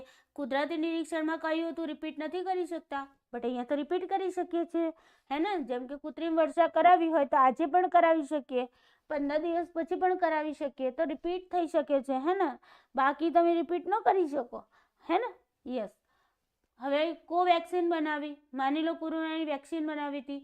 હવે એની અંદર તમે ફરીથી રિપીટેશન કરવું હોય તો રિપીટ કરી શકો કે નહીં? ફરી ચેન્જ કરવું હોય તો કરી શકો નહીં? યસ, કરી શકીએ, હે ને.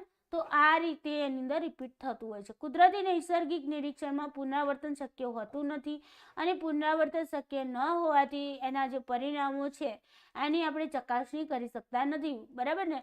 કે ભાઈ એનું રિઝલ્ટ શું જ મળશે? મતલબ કે આ ધરતીકંપ થયો તો આ ધરતીકંપ શેના કારણે થયો એનું રિઝલ્ટ આપણે ન આપી શકીએ, હે ને. કે ભાઈ આના કારણે જ આ ધરતીકંપ થાય છે, હે ને. એવું પ્રોપરલી આપણે એનું, કારણ કે આપણે રિપીટ નથી કરી શકતા. વારંવાર રિપીટ કરો ને તો તમને ખબર પડે કે નહીં ભાઈ આનો મતલબ આ જ થશે. જેમ કે આપણે સ્ટડી કરતા હોઈએ છીએ ને, રિપીટેશન કરીએ તો આપણને ખબર પડી જાય કે નહીં આનો મતલબ આ ક્વેશ્ચનનો આ જ આન્સર આવશે. પછી એ ક્વેશ્ચન ગમે તેટલું તમને ફેરવીને પૂછે ને તો હવે એનો આન્સર તમે ઇઝીલી લાવી શકો. તો અહીંયા પ્રયોગની અંદર પણ એવું હોય છે કે ભાઈ પુનરાવર્તન જરૂરી છે. ઓકે, સમયની પરિસ્થિતિમાં બદલાવ આવતા જોવા મળે છે. મેં હમણાં જ વાત કરી કે સિચ્યુએશન બદલાતી રહે છે, સમય બદલાતો રહે છે, આપણે ખુદ બદલાયા છે, આપણા વિચારો બદલાયા છે, હે ને, આપણી રહેણી કહેણી બદલાઈ છે. પહેલાં આપણે ભારતીય પરંપરામાં માનતા હતા, બરાબર ને, તો કે હજુ માનીએ છીએ બટ બહુ એનું પ્રમાણ ઓછું થવા લાગ્યું છે. પાશ્ચાત્ય સંસ્કૃતિને અપનાવવા લાગ્યા છે. કપડાં પણ પહેરે તો પાશ્ચાત્ય સંસ્કૃતિના પહેરે છે. ક્યાંય તમે જોયું કે કોઈ ઇન્ટરવ્યૂની અંદર તમે એવું જોયું કે ભાઈ સ્ત્રીઓ છે, બરાબર, એ મતલબ કે પહેલાના સમયના જે કપડાં હતા, બરાબર, મોટા મોટા ઘાઘરા પહેરતા, તો એવા બધા કપડાં પહેરીને જાય નહીં, ફોર્મલ કપડાં પહેરીને જશે, હે ને. તો અહીંયા વસ્તુ શું છે ભાઈ કે સિચ્યુએશનના અકોર્ડિંગ આપણે ચેન્જ થયા છીએ, બરાબર ને. તો સિચ્યુએશન, સમય, આમાં બદલાવ આવતો જોવા મળતો હોવાથી આપણે પરિવર્તનનો અભ્યાસ પુનરાવર્તનને કારણે શક્ય બને છે, બરાબર. જે ચેન્જીસ આવે છે એ આપણે પુનરાવર્તન રિપીટ કરીએ છીએ ત્યારે તો ખબર પડે છે કે ભાઈ આટલું ચેન્જીસ આવ્યું, હે ને, કે ભાઈ આ પ્રોડક્ટ આટલી વેચાણી હતી, હવે આ વર્ષે આટલી વેચાણી. આ ચેન્જીસ કેવી રીતે ખબર પડી? રિપીટ કર્યું ત્યારે ને. આંકડા આપણે ચેક કરીએ ત્યારે ખબર પડી. તો આંકડા ચેક કરીએ છીએ એ પણ પુનરાવર્તન જ છે ને. યસ. એક્ઝામ્પલ અહીંયા આપેલું છે કે પુરુષ કતૈયા એક સ્ટેટમેન્ટ આપે છે. માની લો કે એવું સ્ટેટમેન્ટ છે, એવું ચેક કરવામાં આવ્યું. માની લો કે આપણે એક્ઝામ્પલ આપીએ, જસ્ટ એક્ઝામ્પલ, કે મેં 2010ની અંદર માની લો કે મેં રિસર્ચ કર્યું, ઓકે, અને મને જાણવા મળ્યું કે પુરુષો કરતાં સ્ત્રીઓમાં સ્થિતિનું પ્રમાણ ઓછું છે 2010. બટ અત્યારે પરિસ્થિતિ બદલાણી, અત્યારે સ્ત્રીઓ આગળ જવા લાગી છે. તમે ખુદ જોઈ શકો છો, હે ને, કે પુરુષો કરતાં અત્યારે સ્ત્રીઓ વધારે, મતલબ કે બહારની કક્ષાએ, બહારના કામોમાં સ્ત્રીઓ વધુ રસ રૂચિ લેતી થઈ છે, અચીવ કરતા થઈ છે બધું, હે ને. તો આનું પુનરાવર્તન કરવાથી જ આપણને ખ્યાલ આવે કે ભાઈ આમાં પરિવર્તન આવી શકે નહીં. 2022માં હું ચેક કરું કે ભાઈ આમાં રિસર્ચ કરું અને મને જાણવા મળે કે ભાઈ પુરુષો કરતાં સ્ત્રીઓની સ્થિતિનું પ્રમાણ વધ્યું છે, તો કેવી રીતે ખબર પડી? મેં પુનરાવર્તન કર્યું અભ્યાસનું એટલા માટે, હે ને. તો કોઈ પણ પ્રયોગ કરીએ છીએ ત્યારે જે પણ અભ્યાસ કર્યો હોય છે જેના ઉપર, એ અભ્યાસનું રિપીટેશન કરો તો તમને ખબર પડે કે ચેન્જીસ આવી છે કે નથી આવી, બરાબર ને. યસ.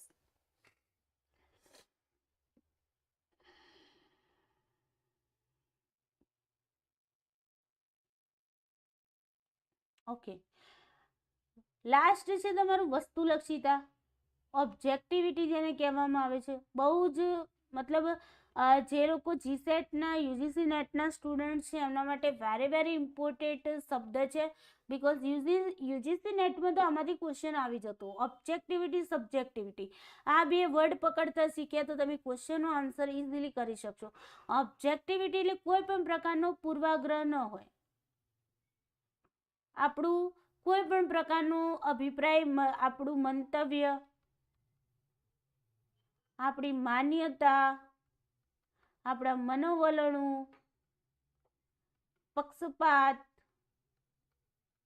આ બધું ન હોય તો આપણે કહીએ ઓબ્જેક્ટિવિટી. ઓકે. તો પ્રયોગ દરમિયાન પ્રયોગકર્તા અથવા તો નિરીક્ષક એની કોઈ પણ અંગત પોતાની માન્યતા, મનોવલણ, પૂર્વગ્રહ આ બધું ન આવે એ રીતે આપણે જ્યારે નિરીક્ષણ કરીએ છીએ એને કહેવાય છે વસ્તુલક્ષીતા. સમજાય છે ને? એને કહેવાય વસ્તુલક્ષી. કોઈ પણ પ્રકારનો પૂર્વાગ્રહ ના આવવું જોઈએ. ભાઈ હું કોઈનું ઇન્ટરવ્યૂ લઈ રહી છું તો ઇન્ટરવ્યૂમાં સામેવાળો વ્યક્તિ ગમે તે હોય, ભલે માની લો કે મારો પડોશી છે ને, રોજ મારે એની જોડે ઝઘડો થાય અને એ જ વ્યક્તિનું હું ઇન્ટરવ્યૂ લેવા બેઠી છું, તો એ વખતે મારા માઇન્ડની અંદર એ વસ્તુ ન આવી જોઈએ કે મારા પડોશીનો છોકરો છે ને, રોજ એની સાથે મારો ઝઘડો થાય છે અને મારે આને ઓછા સ્કોર આપવા છે. ઓકે. જો હું એવી મેન્ટાલિટી લઈ એનું ઇન્ટરવ્યૂ લઉં તો એનો મતલબ થઈ જશે સબ્જેક્ટિવિટી આવી ગઈ. શું આવી ગયું? સબ્જેક્ટિવિટી, વ્યક્તિલક્ષીતા. મારા વલણો, મારી માન્યતાઓ, મારા પૂર્વગ્રહો એની અંદર ઇન્ક્લુડ થઈ ગયા છે રિઝલ્ટની અંદર. તો એ રિઝલ્ટ તમારું યોગ્ય ન કહેવાય. બટ હા, હું એ વખતે ભૂલી જાઉં કે આ વ્યક્તિ કોણ છે, હે ને. હું એટલું જ યાદ રાખું કે આ વ્યક્તિ એક એક્ઝામિનર છે, આ વ્યક્તિ એક સ્ટુડન્ટ છે અને એનું મારે ઇન્ટરવ્યૂ લેવાનું છે અને એ જે રીતે ઇન્ટરવ્યૂ આપે છે એ મુજબ મારે એને સાચા માર્ક્સ આપવાના છે. ઓકે. સાચા, કોઈ પણ પ્રકારનો પૂર્વાગ્રહ વગર, કોઈ પણ પ્રકારના મનોવલણ વગર, માન્યતાઓ વગર મારે એને શું કરવાના છે, માર્ક્સ આપવાના છે. તો એ શું કહેવાશે, વસ્તુલક્ષીતા કહેવાશે, ઓબ્જેક્ટિવિટી કહેવાશે. ઓકે, યા. પ્રયોગ દરમિયાન પ્રયોગકર્તા અથવા તો નિરીક્ષકની કોઈ પણ અંગત માન્યતા, મનોવલણ, પૂર્વાગ્રહ વાળું નિરીક્ષણ આવી જાય તો એને આપણે વ્યક્તિલક્ષીતા કહીશું, એટલે કે સબ્જેક્ટિવિટી કહીશું. જેમ મેં કીધું ને તમને કે ભાઈ પડોશીનો છોકરો યાદ રહી જાય કે ભાઈ આ પડોશીનો છોકરો છે, એની સાથે હું રોજ મારે ઝઘડો થાય છે તો મારે એના માર્ક્સ નથી આપવા. તો આ વસ્તુ સબ્જેક્ટિવિટી. આવું ઘણી વખતે તમારા કોલેજ કાળમાં પણ તમારી સાથે થયું હશે. તમે ખુદ કહેતા હશો કે ઘણા બધા સ્ટુડન્ટ્સ પણ કહેતા હોય કે મેમ અમારા સર છે ને એમની સાથે મારે બનતું નથી ને તો મારા સરે મને એસાઇનમેન્ટના ને બધા જે ઇન્ટરનલ માર્ક્સ છે એ ઓછા આપ્યા. તો આ શું કહેવાય, જે સરે જે એમની મેન્ટાલિટી રાખી કે ભાઈ આ સ્ટુડન્ટ છે તો બોગસ છે, આવો છે, તેવો છે, બરાબર. અને એ મેન્ટાલિટી રાખી અને માર્કિંગ કર્યું તેને સબ્જેક્ટિવિટી કહેવાય. બટ નહીં, એ સર એવું વિચારે કે ભાઈ એ સ્ટુડન્ટ ભલે ગમે તે પણ એની જે લખ્યું છે, એની મહેનત છે એ મુજબ મારે એને માર્ક્સ આપવા એટલે આપવા, તો એને કહેવાશે ઓબ્જેક્ટિવિટી, એટલે કે વસ્તુલક્ષીતા. સમજાઈ ગયું? ઓબ્જેક્ટિવિટી, સબ્જેક્ટિવિટી. લાગે છે આપણને શબ્દ એકદમ ઇઝી, બટ ઇમ્પોર્ટન્ટ છે, બહુ જ વેરી ઇમ્પોર્ટન્ટ છે. ઓકે, ક્વેશ્ચન જ્યારે બને છે ને ત્યારે વર્ડ જો પકડતા આવડી ગયો અને એનો મિનિંગ તમને ખબર હોય તો ઇઝીલી આન્સર કરી શકો. કોઈ પણ પ્રયોગને વિશ્વસનીય બનાવવા માટે પ્રયોગકર્તા અથવા નિરીક્ષકમાં શું હોવું જોઈએ, વસ્તુલક્ષીતા હોવી જોઈએ, એટલે કે ઓબ્જેક્ટિવિટી હોવી જોઈએ. ઓબ્જેક્ટિવિટી હોવી જોઈએ, બરાબર. વ્યક્તિલક્ષીતા વાળા પરિણામોમાં કોઈને કોઈ રીતે નિરીક્ષકની અંગત બાબતો પરિણામોને દૂષિત કરે છે. વાત કરી જેમ એમની સબ્જેક્ટિવિટી રાખી તો વિદ્યાર્થીના સ્કોરિંગ ઉપર ઇફેક્ટ થઈ અને એ જે રિઝલ્ટ હતું એ પ્રોપરલી પરફેક્ટ રિઝલ્ટ ન કહી શકાય. એ કેવું કહેવાય, દૂષિત રિઝલ્ટ કહેવાય, પૂર્વાગ્રહ વાળું રિઝલ્ટ કહેવાય, બરાબર ને. અહીંયા એક્ઝામ્પલ આપ્યું છે તમને, ઊંઘની ગોળીની પ્રયોગપાત્ર પર થતી અસર તપાસવાના પ્રયોગમાં પ્રયોગપાત્ર સંજોગો વસાત બગાસું ખાય ત્યારે નિરીક્ષક તેને ઊંઘની જ અસર માની લે તો તેને વસ્તુલક્ષીતા કહેવાય નહીં. માની લો કે તમારી પાસે તમે એવું પ્રયોગ કરવા માંગો છો કે ભાઈ ઊંઘની જે ગોળી છે આ ગોળીની ઇફેક્ટ ઊંઘ ઉપર કેવી પડે છે, બરાબર. તો જસ્ટ વેટ. ઓકે,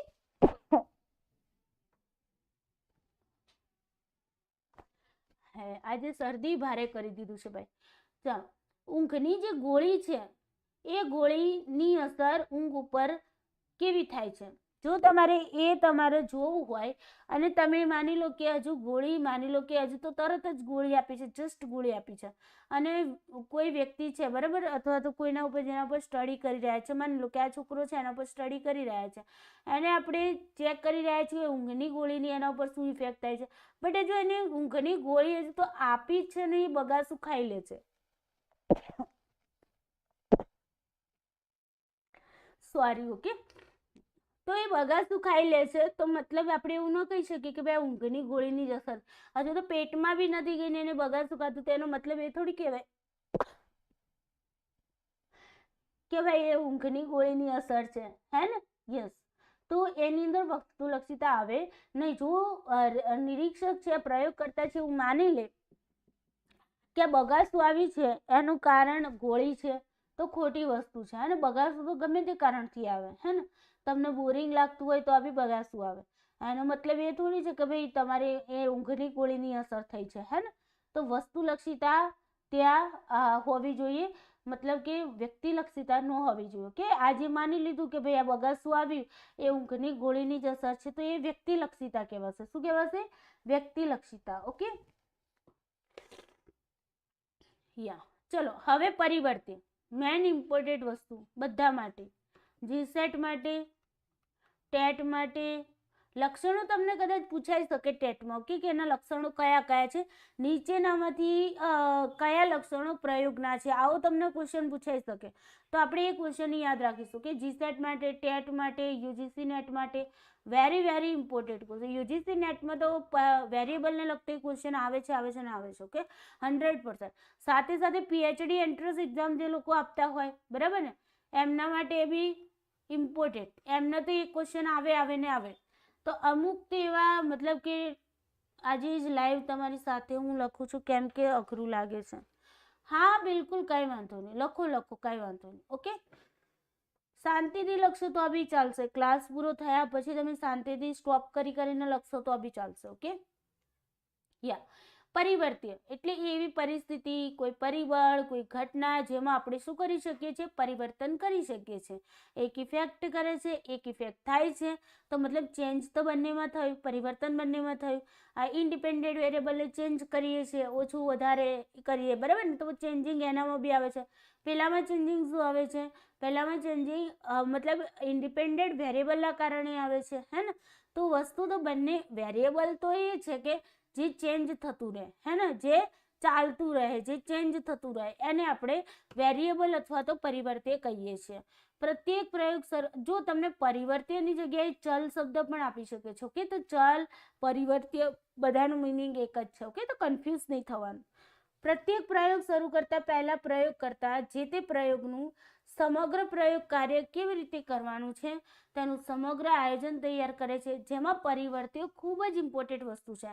બીકોઝ આપણે ચેક જ પરિવર્ત્યને કરવાના છે, ચેક જ પરિવર્ત્ય વચ્ચેના સંબંધને કરવાનું છે. તો variable is very important. Okay, પ્રયોગની અંદર પરિવર્ત્યનું પ્રયોગમાં ખૂબ જ મહત્વ, કારણ કે સમગ્ર પ્રયોગમાં જો પરિવર્ત્યનું યોગ્ય રીતે સંચાલન ન થાય તો પ્રયોગના પરિણામો કેવા થઈ શકે છે, દૂષિત થઈ શકે છે. ક્લિયર? ચાલો, પરિવર્ત્ય વિશે બધાને ખબર પડી કે પરિવર્ત્ય કોને કહેવાય. જેમને જેમને ખ્યાલ આવી ગયો થમ્સઅપ આપી દો. આજે હું બહુ મતલબ કે બહુ ધીમું ચાલી રહી છું, બીકોઝ મારી હેલ્થ એટલી ખરાબ છે કે જો અહીંયા તમને વિડીયો મૂક્યો હોત ને મારો, મતલબ કે તમને હું ફેસથી પણ દેખાતી હોત તો તમે એમ જ કહેત કે મેમ મતલબ કે ક્લાસ રવા જ દો. ઓકે, એટલી ગંભીર સિચ્યુએશનમાં પણ હું ક્લાસ લઈ રહી છું, લેવાય ત્યાં સુધી લઉં છું. કે પણ ધીમે ધીમે આજે તમને ભણાવીશું, કે ડેલીના જેટલું સ્પીડલી નહીં ભણાવી શકું. યા થમ્સઅપ આપી દો તમને આટલું ખ્યાલ આવી ગયો હોય તો.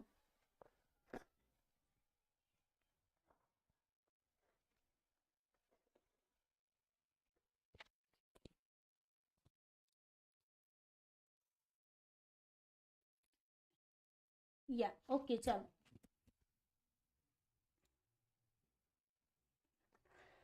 હવે પરિવર્ત્ય છે એના ઘણા બધા પ્રકાર હોય છે. આપણે એવું ન કહી શકીએ કે ભાઈ બે જ વેરિયેબલ, પણ મોસ્ટલી આપણા જે પણ પ્રયોગ હોય એની અંદર મોસ્ટલી આપણે જોવા જઈએ ને, મોસ્ટલી આમ તો વેરિયેબલ ઘણા બધા પ્રકારના છે, બટ મોસ્ટલી એના ટાઈપ્સની વાત કરીએ ને તો 3 પ્રકારના ટાઈપ્સ હોય છે. એક તો હોય છે તમારું independent variable. Okay, independent variable જેને આપણે કહીએ છીએ સ્વતંત્ર પરિવર્ત્ય, અથવા તો કહીએ છીએ સ્વતંત્ર ચલ. ઓકે, બીજું છે તમારું ડિપેન્ડન્ટ વેરિયેબલ.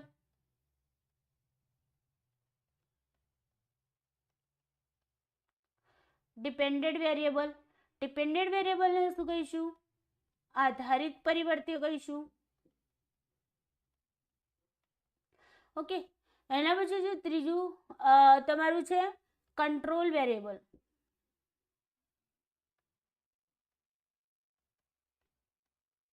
કંટ્રોલ વેરિયેબલને આપણે કહીશું નિયંત્રિત પરિવર્ત્ય.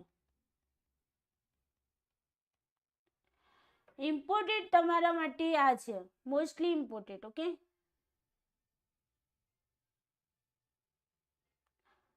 પાણી તો લઈને જ બેઠી છું. 2 વખત તો ઊભી થઈને 2 ગ્લાસ તો મતલબ અત્યાર સુધીના ક્લાસમાં 2 ગ્લાસ પાણી પી ગઈ છું. ઓકે, તો પાણી તો પીને જ બેઠી છું. વિડીયોને લાઈક શેર જરૂરથી કરજો મિત્રો. બની શકે છે આજનું ક્લાસ તમને થોડો બોરિંગ લાગે, બીકોઝ તમારા માટે આ વસ્તુ નવું છે. એટલા માટે GSET UGC નેટના જે વિદ્યાર્થીઓ છે એમના માટે કંઈ નવું નથી, એમના માટે બધું જૂનું પુરાણું છે, બરાબર. તો એમને બોરિંગ નહીં લાગે, બટ જે ટેટના વિદ્યાર્થીઓ છે એમને થોડું બોરિંગ લાગશે, બટ ભણવું પડશે. बाबा बने हैं तो हिंदी बोलना सीखना पड़ेगा, है ना. उसी की तरह यहाँ पर भी यही है कि टेट की एग्जाम क्रैक करनी तो सब कुछ पढ़ना पड़ेगा, बिकॉज ये आपके सिलेबस में है. स्टैंडर्ड 11 साइकोलॉजी में आपका ये दिया हुआ है, सो आपको ये पढ़ना ही पढ़ना है. समझ गए ना. अब ज़्यादा कुछ नहीं समझाऊंगी इसके बारे में। चलो, સ્વતંત્ર પરિવર્ત્ય ઇન્ડિપેન્ડન્ટ વેરિયેબલ કહીએ છીએ તો પ્રયોગમાં જેની અસર તપાસવાની છે, જેની અસર થઈ રહી છે, એટલે જેની અસર તપાસવાની છે અને પ્રયોગ કરતા જરૂર મુજબ જેમાં ફેરફાર કરી શકે છે તેને સ્વતંત્ર પરિવર્ત્ય કહેવાય. ભાઈ ફેરફાર જેનામાં કરી રહ્યા છીએ, બરાબર ને, અને જેની અસર તપાસવાની છે એને આપણે સ્વતંત્ર પરિવર્ત્ય કહીશું. સ્વતંત્ર પરિવર્ત્યને આપણે ઇફેક્ટ કરનાર પરિવર્ત્ય પણ કહેવાય અને આપણે કારણ પણ કહી દઈશું, બિકોઝ એ શું કરે છે, બીજા વેરિયેબલને ઇફેક્ટ કરે છે. તો ઇફેક્ટ થનાર વેરિયેબલ છે એનું આ કારણ છે, સમજાય છે ને? ઇફેક્ટ કરનાર વેરિયેબલ છે એનું એ કારણ છે. પ્રયોગ દરમિયાન સ્વતંત્ર પરિવર્ત્યમાં ફેરફાર કરવાથી પરિસ્થિતિમાં પણ પરિવર્તન આવશે. આપણે જેવું સ્વતંત્ર પરિવર્ત્ય જે છે ઇન્ડિપેન્ડન્ટ વેરિયેબલને હું અહીંયા IV લખી દઉં છું કે સ્વતંત્ર પરિવર્ત્ય. તો સ્વતંત્ર પરિવર્ત્યમાં હું જેમ જેમ ચેન્જીસ કરીશ, માની લો કે અહીંયા મેં માઇનસ કર્યું, અહીંયા પ્લસ કર્યું, મતલબ એને ઓછું કર્યું, વધારે કર્યું, તો એની ઇફેક્ટ શેમાં જશે? બીજા વેરિયેબલ પર પણ પડશે, બરાબર ને? તો અહીંયા બીજું વેરિયેબલ આપણું શું આવે છે? ડિપેન્ડન્ટ વેરિયેબલ, જે ચેન્જ થાય છે.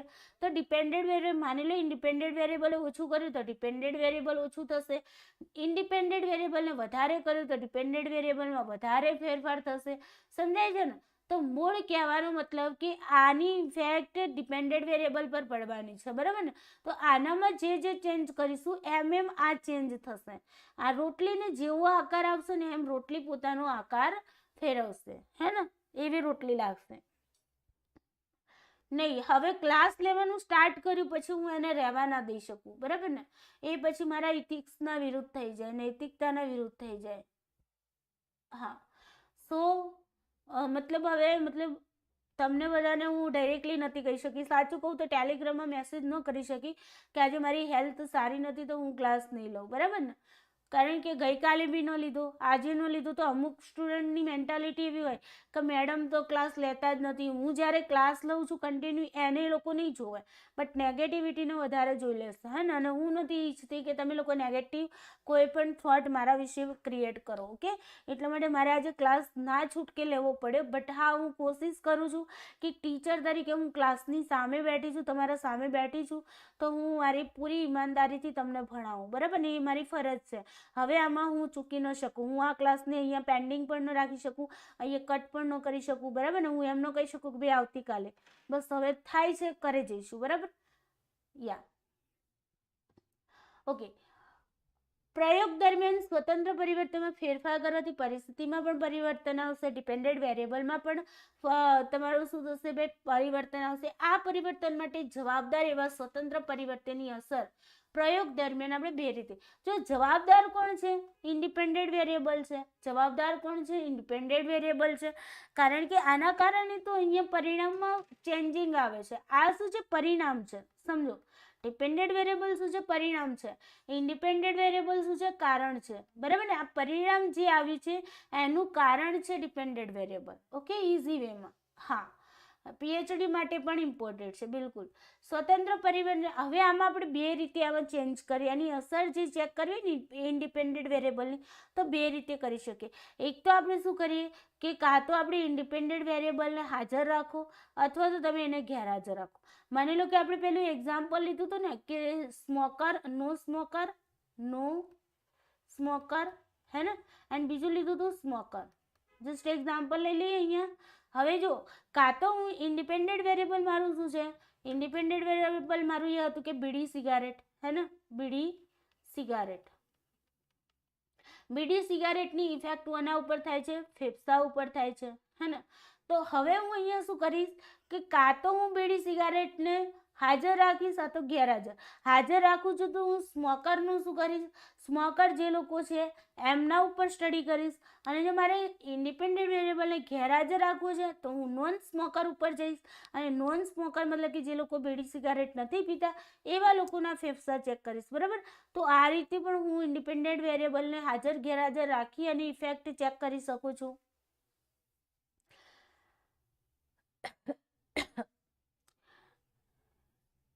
નેહલ ઘાટના પાણી પી વિદ્યાર્થીઓના મતલબ કહેવાય ને રિસ્પોન્સ વાંચી અને એના બેઝિસ ઉપર હું મારું ડિસિઝન લઉં છું. ઓકે, સો તમને ન ખબર હોય હે ને કે ભાઈ જે લોકો ખરેખર એક વસ્તુ એ લાઈફની અંદર, ભલે હું અત્યારે હાલ તમને ભણાવી રહી છું, બટ એક લાઈફની એક વસ્તુ તમને કહી દઉં. લાઈફમાં હંમેશા યાદ રાખો કે તમારી પાસે જે, માની લો કે કોઈ વસ્તુ આવી, તમે અહીંયા જસ્ટ એક્ઝામ્પલ આપણે વેફરનું લઈએ, તમે વેફર ખાઓ છો, તમને એકદમ સહેલું લાગે કે ભાઈ હા વેફર કેટલી સરસ છે, બટ એ વેફર બનવા પાછળ કેટલી બધી પ્રોસેસ થતી હોય છે, હે ને?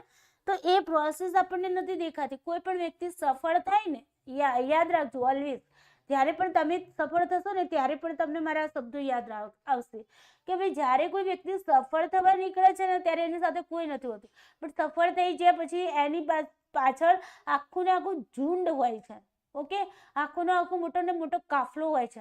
બટ એ સફળ થનાર વ્યક્તિ છે ને એને જોઈને ખાલી લોકો એમ કે હા સફળ થઈ ગયું, બટ એ લોકોને એ નથી ખબર હોતી કે સફળ થવા માટે એને કેટલી મહેનત કરી છે અને રાત દિવસના ઉજાગરા કર્યા છે, એની હેલ્થને પણ નથી જોઈ. બરાબર?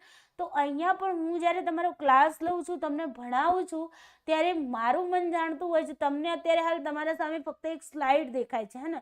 એ સ્લાઇડની અંદર ફક્ત તમને શબ્દો દેખાય છે અને મારા શબ્દો સંભળાય છે, બસ આટલું જ છે ને તમારા માટે. બટ તમને ખબર નથી કે આ સ્લાઇડ બનાવવા પાછળ મને કેટલી મહેનત પડે છે, હે ને? એક સ્લાઇડ બનાવવા માટે મારા 3 થી 4 કલાક જતા રહે. ઘણી વખતે તો રાત્રે મોડા સુધી કામ કરવું પડે, એની અંદર એક્ઝામ્પલ બેસાડવા પડે, કેટલું વિચારવું પડે કે વિદ્યાર્થીઓને કઈ રીતે ઇઝીલી યાદ રહેશે, કઈ રીતે શીખવીશ તો વિદ્યાર્થી બહુ ઇઝીલી શીખી શકશે. તો આ જે વસ્તુ તમે અત્યારે ફક્ત તમને એમ લાગે કે આ તો સ્લાઇડ છે, PDF છે, બરાબર, શબ્દો છે, બટ એના પાછળની મહેનત તમે ન દેખી શકો, હે ને? તો આવું મારી સાથે થતું હોય કે રિસ્પોન્સ તમે લોકો ન દેખી શકતા હોય કે સ્ટુડન્ટ્સના, પણ ફક્ત ને ફક્ત મને ખબર હોય કે કેવા સ્ટુડન્ટ્સ કેવું ફીલ કરતા હોય છે, કેવા અભિપ્રાયો આપતા હોય છે. ઓકે, બધા એવા નથી હોતા, 1% એવા છે. ઓકે, મારા કેસીસની અંદર હું એમ કહું કે 99% સ્ટુડન્ટ્સ મને બહુ સારા મળ્યા છે, બહુ સપોર્ટેબલ મળ્યા છે, જે મને ઓલવેઝ અન્ડરસ્ટેન્ડ કરે છે. બટ 1% જે છે ને એ લોકો એવા હોય જે મતલબ કે ગમે તે હોય શકે. ઓકે, તો 1% એવા લોકો છે જે મતલબ અન્ડરસ્ટેન્ડ પણ નથી કરવા માંગતા અને બસ ખરાબ કેવી રીતે કરવું, નેગેટિવિટી કેવી રીતે ફેલાવી, એ જ એમનું ધ્યેય હોય, હે ને? તો મતલબ એ 1%ને પણ આપણે સાચવવાના છે. બિકોઝ તમને ખબર હશે, એક કેરી બગડેલી હોય ને તો જો એને સારી કેરી ભેગું મૂકો ને તો સારી કેરીને પણ બગાડી મૂકે, હે ને? તો અહીંયા આપણે બધાને સાથે લઈને ચાલવાનું છે. ઓકે, ચાલો, આ વાત થઈ ગઈ. હવે બીજી, હવે જુઓ, નેગેટિવ આવી ગયા ને ભાઈ. ઓકે, ચાલો,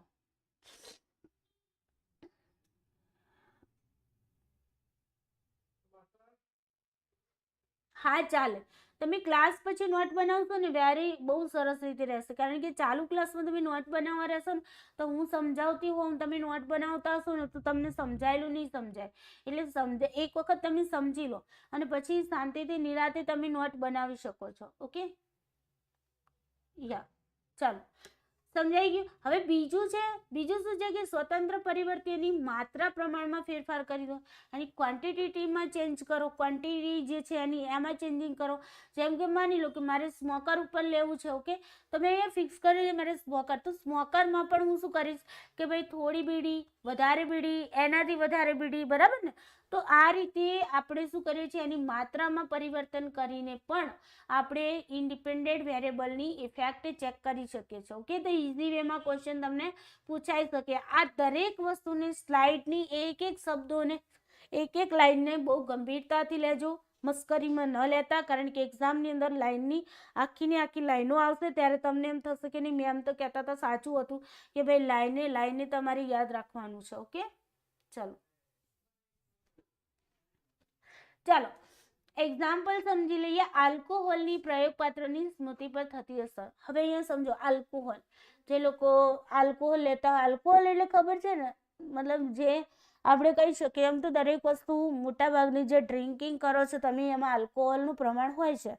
બટ માની લો દારૂ છે, બરાબર, પછી શું કહેવાય, બિયર છે, એ આલ્કોહોલમાં આવતું હોય છે. તો એની જે પણ માની લો પ્રયોગપાત્ર છે, સેમ્પલ છે, એની મેમરી પર શું અસર થાય છે. ઓકે, એની મેમરી જે છે એના ઉપર શું અસર થાય છે.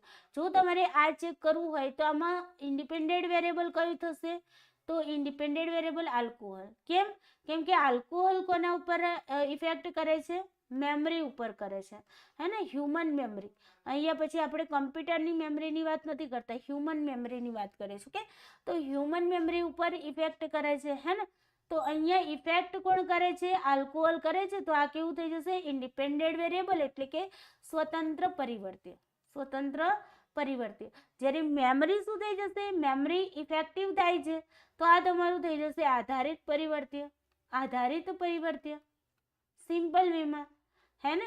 અને કંટ્રોલ વેરિયેબલ જોવું હોય તો આલ્કોહોલ જે ન લેતા હોય એવા લોકો તમારા કંટ્રોલ વેરિયેબલ સિમ્પલ વેમાં, હે ને. અરે નો સોરી નિહાલ, મેં તો જસ્ટ તમને કહ્યું કે સિચ્યુએશન કેવી હોય એમ. ઓકે, સોરી ના કહો ભાઈ. ચલો, આલ્કોહોલની અસર બે રીતે આપણે તપાસી શકીએ. જેમ કે આપણે એક્ઝામ્પલ આપ્યું ને કે ઇન્ડિપેન્ડન્ટ વેરિયેબલની અસર બે રીતે તપાસી શકીએ. એક તો કઈ રીતે તપાસી શકીએ કે ઇન્ડિપેન્ડન્ટ વેરિયેબલને હાજર રાખીને અથવા તો ગેરહાજર રાખીને. ઇન્ડિપેન્ડન્ટ વેરિયેબલને હાજર રાખીને અથવા તો તેને ગેરહાજર રાખીને, હે ને, હાજર રાખીને. જેમ કે આ કેસમાં શું છે ભાઈ? આલ્કોહોલ આપીને અથવા તો આલ્કોહોલ આપ્યા વગરના લોકો લઈને આપણે ચેક કરી શકીએ. બીજી મેથડ શું હતું કે જે ઇન્ડિપેન્ડન્ટ વેરિયેબલ છે એની ક્વોન્ટિટીમાં, એની માત્રામાં, એના પ્રમાણમાં આપણે શું કરી શકીએ? ચેન્જ કરીએ, હે ને. એના પ્રમાણને ચેન્જ કરીએ, મોડિફિકેશન કરીએ, હે ને. તો એના આધારે આપણે શું કરી શકીએ છીએ ભાઈ? ચેક કરી શકીએ. તો એ જો આલ્કોહોલનું પ્રમાણ આપણે માની લો કોઈ એક જૂથ છે અને આપણે 50 ml આપીએ, બીજા જૂથને 100 ml આપીએ, ત્રીજા જૂથને 150 ml આપીએ, અને ત્રણ જૂથ છે, માની લો એ જૂથ છે, આ બી જૂથ છે, આ સી જૂથ છે, બરાબર. આને આપણે આપી 50 ml આપી, આને આપણે 100 ml આપી, બરાબર ને. આને આપણે 150 ml આપી, અને પછી આપણે ચેક કરી કે ભાઈ આના ઉપર શું ઇફેક્ટ પડી, આના ઉપર શું ઇફેક્ટ થઈ, આની મેમરી પર શું ઇફેક્ટ થઈ. ઓકે, તો આ રીતે આપણે જે કરીએ શું થઈ ગયું તમારું ઇન્ડિપેન્ડન્ટ વેરિયેબલ. Okay, clear? નેહલબેનની ભૂલ બિલકુલ પણ નથી. નેહલબેને બિચારાએ જસ્ટ કહ્યું છે કે એવું ન હોય મેમ, બાકી એમની કોઈ ભૂલ નથી. ઓકે,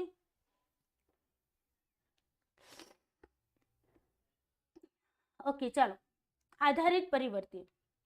ડિપેન્ડન્ટ વેરિયેબલ તમને થોડો કોન્સેપ્ટ ક્લિયર થઈ ગયો, હે ને. સ્વતંત્ર પરિવર્ત્ય સમજાઈ ગયું ભાઈ. જે લોકોને સ્વતંત્ર પરિવર્ત્ય સમજાઈ ગયું હોય એ લોકો આઈવી લખી દો. ચાલો ફટાફટ આઈવી લખી દો. જે લોકોને ઇન્ડિપેન્ડન્ટ વેરિયેબલ સમજાઈ ગયું આઈવી લખી દો, અને જેમને ન સમજાયું હોય એ લખો કે મેમ અમને ખબર પડી નથી. ચાલો ફટાફટ ભાઈ ફીડબેક, હું જે કહું ને તમારે ફીડબેક ફટાફટ આપવાનું. ઓકે,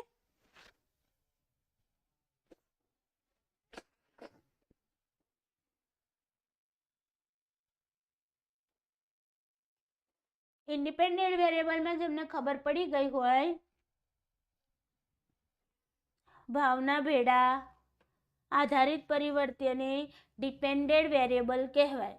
મેં આગળ પણ લખ્યું હતું અને જો આગળ આવશે, ટેન્શન ન લો.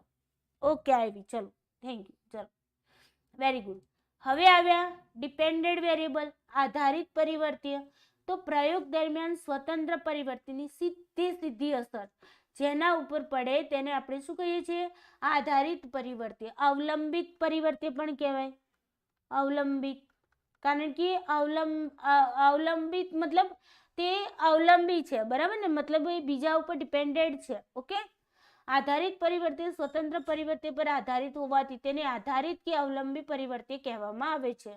આધારિત પરિવર્ત્યને પ્રયોગનું પરિણામ કહેવામાં આવે છે. આપણે આગળ શું જોયું ભાઈ?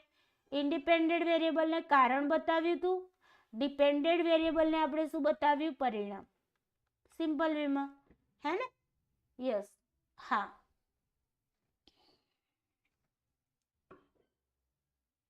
હા, બિલકુલ બિલકુલ બિલકુલ.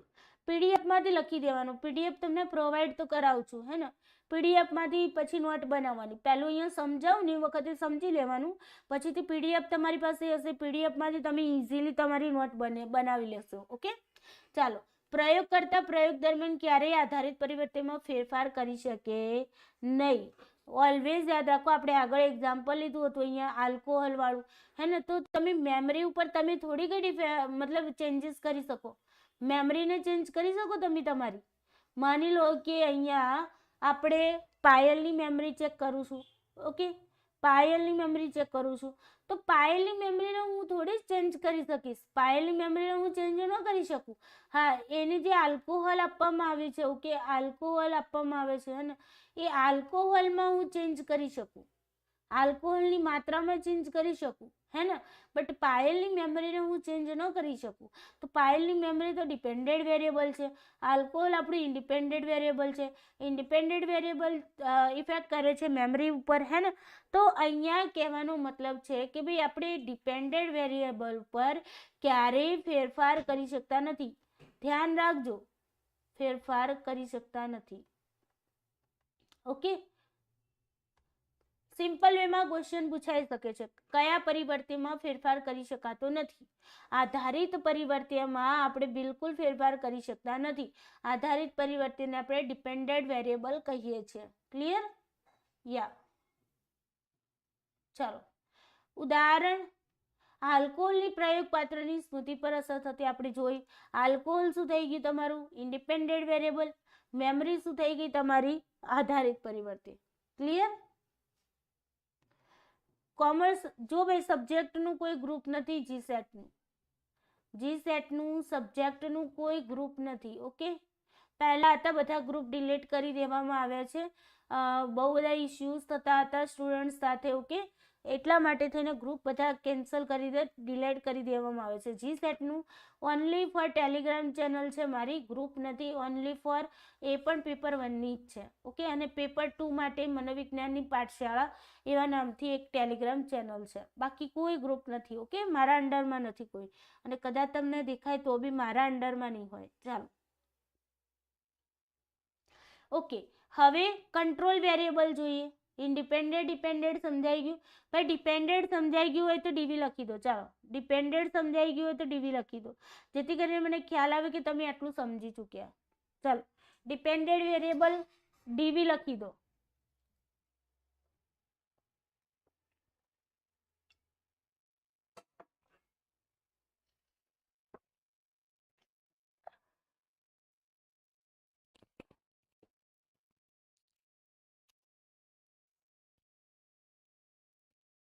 ડિપેન્ડન્ટ વેરિયેબલ જે લોકોને ક્લિયર થઈ ગયું હોય એ લોકો ડીવી લખી દેશે.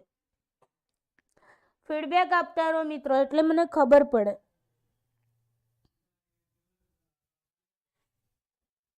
ઓકે, ચાલો, ડીવી આવી ગયું. ઓકે, લાસ્ટ વેરિયેબલ છે તમારું કંટ્રોલ વેરિયેબલ. આપણે કહ્યું ને કે ભાઈ તમે આપણે એક્ઝામ્પલ લીધું હતું કે ભાઈ પેલું સાઉન્ડ હતું રોડ ઉપરનું, હે ને, અને એ સાઉન્ડનો આપણે ચેક નહોતું કરવી ઇફેક્ટ, હે ને, બટ આપણે શું ચેક કરવી હતી? મેથડની લર્નિંગ ઉપર શું ઇફેક્ટ થાય છે, હે ને, લર્નિંગ પર શું ઇફેક્ટ થાય છે? લર્નિંગ એટલે શીખવું.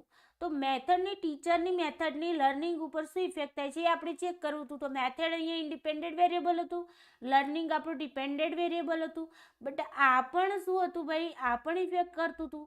તો આ પણ ઇન્ડિપેન્ડન્ટ વેરિયેબલ જ કહેવાશે તો ઇન્ડિપેન્ડન્ટ વેરિયેબલ. યાદ રાખજો ઓલવેઝ કે જે ડિપેન્ડન્ટ વેરિયેબલ હોય છે એને ચેન્જ નથી કરી શકતા, બટ જે ઇન્ડિપેન્ડન્ટ વેરિયેબલ છે તો ચેન્જીસ થતું રહે છે. અને એમાં પણ કંટ્રોલ વેરિયેબલ છે એ પણ ઇન્ડિપેન્ડન્ટ વેરિયેબલનું કામ શું છે કે ભાઈ ઇફેક્ટ કરવું. કોઈ પણ વેરિયેબલ હોય, જે વેરિયેબલ ઇફેક્ટ કરે અને તમામ વેરિયેબલને ઇન્ડિપેન્ડન્ટ વેરિયેબલ કહેવાય. બરાબર? તો આ શું છે? સાઉન્ડ પણ તમારું શું કરી રહ્યું છે? ઇફેક્ટ કરી રહ્યું છે. તો એ ઇન્ડિપેન્ડન્ટ વેરિયેબલ છે, બટ આપણે સાઉન્ડની ઇફેક્ટ ચેક કરવી નથી. બરાબર ને? તો આપણે શું કરીશું અહીંયા? તો સાઉન્ડને શું કરીશું આપણે અહીંયા? સાઉન્ડને આપણે કંટ્રોલ કરી દઈશું. શું કરી દઈશું? કંટ્રોલ કરી દઈશું. અને જેવું આપણે એને કંટ્રોલ કરીએ છીએ એટલે એ કેવું વેરિયેબલ કહેવાશે? કંટ્રોલ વેરિયેબલ, એટલે કે સીવી કહેવાશે. કંટ્રોલ વેરિયેબલ, નિયંત્રિત પરિવર્તન કહેવાશે. સમજાય છે ને? છે તે ઇન્ડિપેન્ડન્ટ વેરિયેબલ. કેમ કે એ પણ ઇફેક્ટ કરી રહ્યું છે. તો ઇફેક્ટ કરનાર તમામ વેરિયેબલને આપણે શું કહીશું? ઇન્ડિપેન્ડન્ટ વેરિયેબલ, સ્વતંત્ર પરિવર્તન. બટ અહીંયા આપણે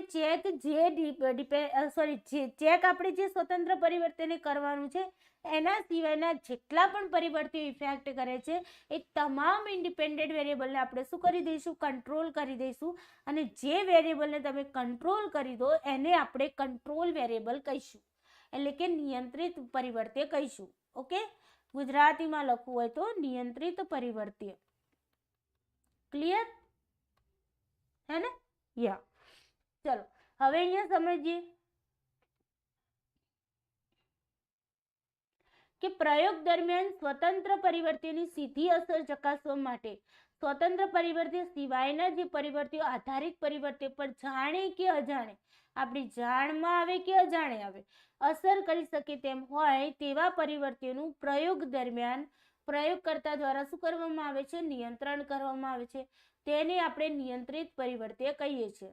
સિમ્પલ વેમાં સમજાય છે ને કે ભાઈ ઇન્ડિપેન્ડન્ટ વેરિયેબલ, જે પણ ઇન્ડિપેન્ડન્ટ વેરિયેબલ છે એમાંથી આપણે જે ઇન્ડિપેન્ડન્ટ વેરિયેબલની અસર તપાસવી છે એના સિવાયના બાકીના બધા જ ઇન્ડિપેન્ડન્ટ વેરિયેબલ છે જેની આપણે અસર તપાસવી નથી તેને આપણે શું કરી દઈએ છીએ? કંટ્રોલ કરી દઈએ છીએ. અને જે વેરિયેબલને આપણે કંટ્રોલ કરી દઈએ છીએ એ વેરિયેબલને નિયંત્રિત પરિવર્ત્ય અથવા તો કંટ્રોલ વેરિયેબલ કહેવાય છે. ક્લિયર? ચાલો, પ્રયોગ દરમિયાન નિયંત્રિત પરિવર્ત્યનું યોગ્ય રીતે નિયંત્રણ જો થયું હોય તો અને માત્ર તો જ સ્વતંત્ર પરિવર્ત્યની અસર શુદ્ધ ચકાસી શકાય. ભાઈ અહીંયા જો સાઉન્ડ પણ ઇફેક્ટ કરે છે, મેથડ પણ ઇફેક્ટ કરે છે, તો આપણે એનું રિઝલ્ટ ક્લિયરલી નહીં આપી શકીએ. આપણે એવું નહીં કહી શકીએ 100% કે આ મેથડની જ ઇફેક્ટ થઈ છે લર્નિંગ ઉપર, હે ને? કેમ કે અહીંયા સાઉન્ડે પણ ભાગીદારી નિભાવી છે, હે ને? એટલા માટે જો અહીંયા સાઉન્ડને કંટ્રોલ કરી દઈએ અને આપણે ક્લાસરૂમને સાઉન્ડ પ્રૂફ બનાવી દઈએ તો પછી આપણે કહી શકીએ કે 100% મેથડની ઇફેક્ટ લર્નિંગ ઉપર થઈ છે. ઓકે, જો પ્રયોગ દરમિયાન નિયંત્રિત પરિવર્તનનું યોગ્ય રીતે નિયંત્રણ ન થયું હોય તો પ્રયોગમાં પ્રાયોગિક ભૂલ સર્જાય છે, એક્સપેરિમેન્ટલ એરર આવી જાય છે. ઓકે, આવી ગઈ એક્સપેરિમેન્ટ. જો તમે સાઉન્ડને કંટ્રોલ ન કરે તો આવી ગઈ, કારણ કે સાઉન્ડના કારણે લર્નિંગ કેવું થઈ જશે? ધીમું થઈ જશે. અને અહીંયા ટીચર કહેશે મેં આખી ચેન્જ કરી છે મેથડ, આટલી સરસ મેથડથી હું ભણાવી રહી છું, તેમ છતાં પણ બાળકોના લર્નિંગમાં વધારો થવાની જગ્યાએ ઘટાડો કેમ થયો? કેમ કે અહીંયા સાઉન્ડ ઇફેક્ટ કરી ગયું, હે ને? તો એ પ્રાયોગિક ભૂલ થઈ ગઈ. Okay, clear? ઉદાહરણ તરીકે આપણે જોઈએ કે આલ્કોહોલની પ્રયોગપાત્રની સ્મૃતિ પર થતી અસર. આપણે અગાઉ જોઈએ જો એક્ઝામ્પલ લઈને ચાલે છે. તો અહીંયા આલ્કોહોલ તો આપણું ઇન્ડિપેન્ડન્ટ વેરિયેબલ છે, મેમરી આપણું ડિપેન્ડન્ટ વેરિયેબલ છે, હે ને? Dependent variable. અને હવે જો કંટ્રોલ વેરિયેબલ તરીકે શું આવી શકે? અવાજ આવી શકે. અવાજ હોય ને મેમરીમાં, તમને મતલબ કોઈ શબ્દ માની લો કે તમે ચેક કરવા માંગો છો કે આલ્કોહોલની મેમરી ઉપર શું અસર થાય છે. હવે મેમરી ચેક કરવા માટે તમે શું કરશો કે કોની કેટલી મેમરી છે? તો તમે માની લો કે કોઈ 10 વર્ડ્સ આપી દીધા પ્રયોગપાત્રને. શું કર્યું? આ પ્રયોગપાત્ર છે, બરાબર? પ્રયોગપાત્રને 10 વર્ડ્સ તૈયાર કરવા આપ્યા. શું કરવા આપ્યું? તૈયાર કરવા આપ્યા. અને હવે જો અહીંયા તમે શું કર્યું? ભાઈ આલ્કોહોલ આપ્યું, આલ્કોહોલ પ્રયોગપાત્રને આપી અને 10 વર્ડ્સ તૈયાર કરવા આપ્યા. હવે અહીંયા વોઇસ આવતો હતો પાછળથી, તો આ વોઇસના કારણે આ જે 10 વર્ડ્સ તૈયાર કરવામાં ડિસ્ટર્બન્સ થતું હતું, હે ને? તો અહીંયા જે સાઉન્ડ આવતો હતો બહારનો, એ સાઉન્ડ પણ તો ઇફેક્ટ કરી રહ્યો હતો તૈયાર કરવામાં, આલ્કોહોલ પણ ઇફેક્ટ કરી રહ્યું હતું, હે ને? તો અહીંયા જે સાઉન્ડ છે તમારું કેવું થઈ જશે? નિયંત્રિત પરિવર્તન, કારણ કે આને કંટ્રોલ કરવું જરૂરી છે, નહીતર આપણને આની આલ્કોહોલની ઇફેક્ટ વર્ડ ઉપર નહીં, મેમરી ઉપર નહીં ખબર પડે, હે ને? એ જ રીતે ઉંમર છે, ઘણાની મતલબ કે ઉંમર વધે એમ એમની યાદશક્તિ ઓછી થતી જાય, હે ને? તો એ સમયે જો તમે આલ્કોહોલ આપી અને એમની મેમરી ચેક કરો તો એમની એજ પણ ત્યાં શું કરતી હોય? ઇફેક્ટ કરતી હોય. તો આપણે એને શું કરીશું? કંટ્રોલ કરી દઈશું. બીકોઝ આપણે ફક્ત ને ફક્ત શું ચેક કરવું છે કે આલ્કોહોલની મેમરી ઉપર શું ઇફેક્ટ થાય છે, હે ને? બુદ્ધિ. એટલે આલ્કોહોલ સિવાયના જેટલા પણ વેરિયેબલ જે તમારા મેમરીને ઇફેક્ટ કરતા હોય, ઇફેક્ટ કરી શકે એવા હોય, એ તમામને આપણે શું કરી દઈશું? કંટ્રોલ કરી દઈશું. અને એવા વેરિયેબલને આપણે શું કહીશું? કંટ્રોલ વેરિયેબલ અથવા તો નિયંત્રિત પરિવર્તન. Okay, clear? તો હવે કંટ્રોલ વેરિયેબલ જે લોકોને ખબર પડી ગઈ હોય એ લોકો CV લખી દેશે. ચાલો, કંટ્રોલ વેરિયેબલ ખ્યાલ આવી ગયો હોય તો CV લખી દો. અને વિડીયોને લાઈક શેર જરૂરથી કરી દેજો, દિલથી કરજો, બરાબર? કોઈ જબરજસ્તી નથી, કોઈ જોર જબરજસ્તી તમને નથી. જે લોકોને કંટ્રોલ વેરિયેબલમાં ખબર પડી ગઈ હોય એ મિત્રો સીવી લખી દેશે, અને જે મિત્રોને શું કહેવાય સીવી લખી દો. વિડીયોને લાઈક શેર તો તમે કરી જ દેશો અચૂકથી, બરાબર ને? ચલો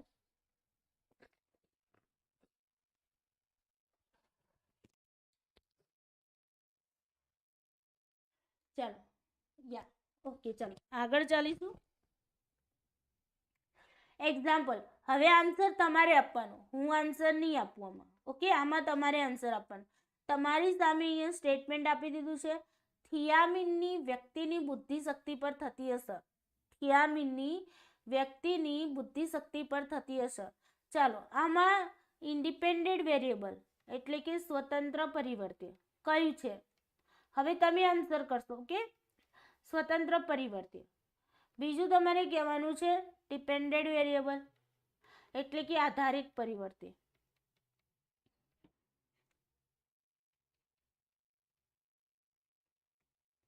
અને ત્રીજું છે તમારું સીવી એટલે કે કંટ્રોલ વેરિયેબલ, નિયંત્રિત પરિવર્તે.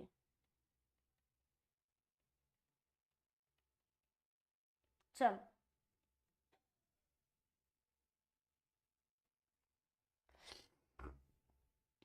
આનો આન્સર કરો, દરેક મિત્રો આન્સર કરશે.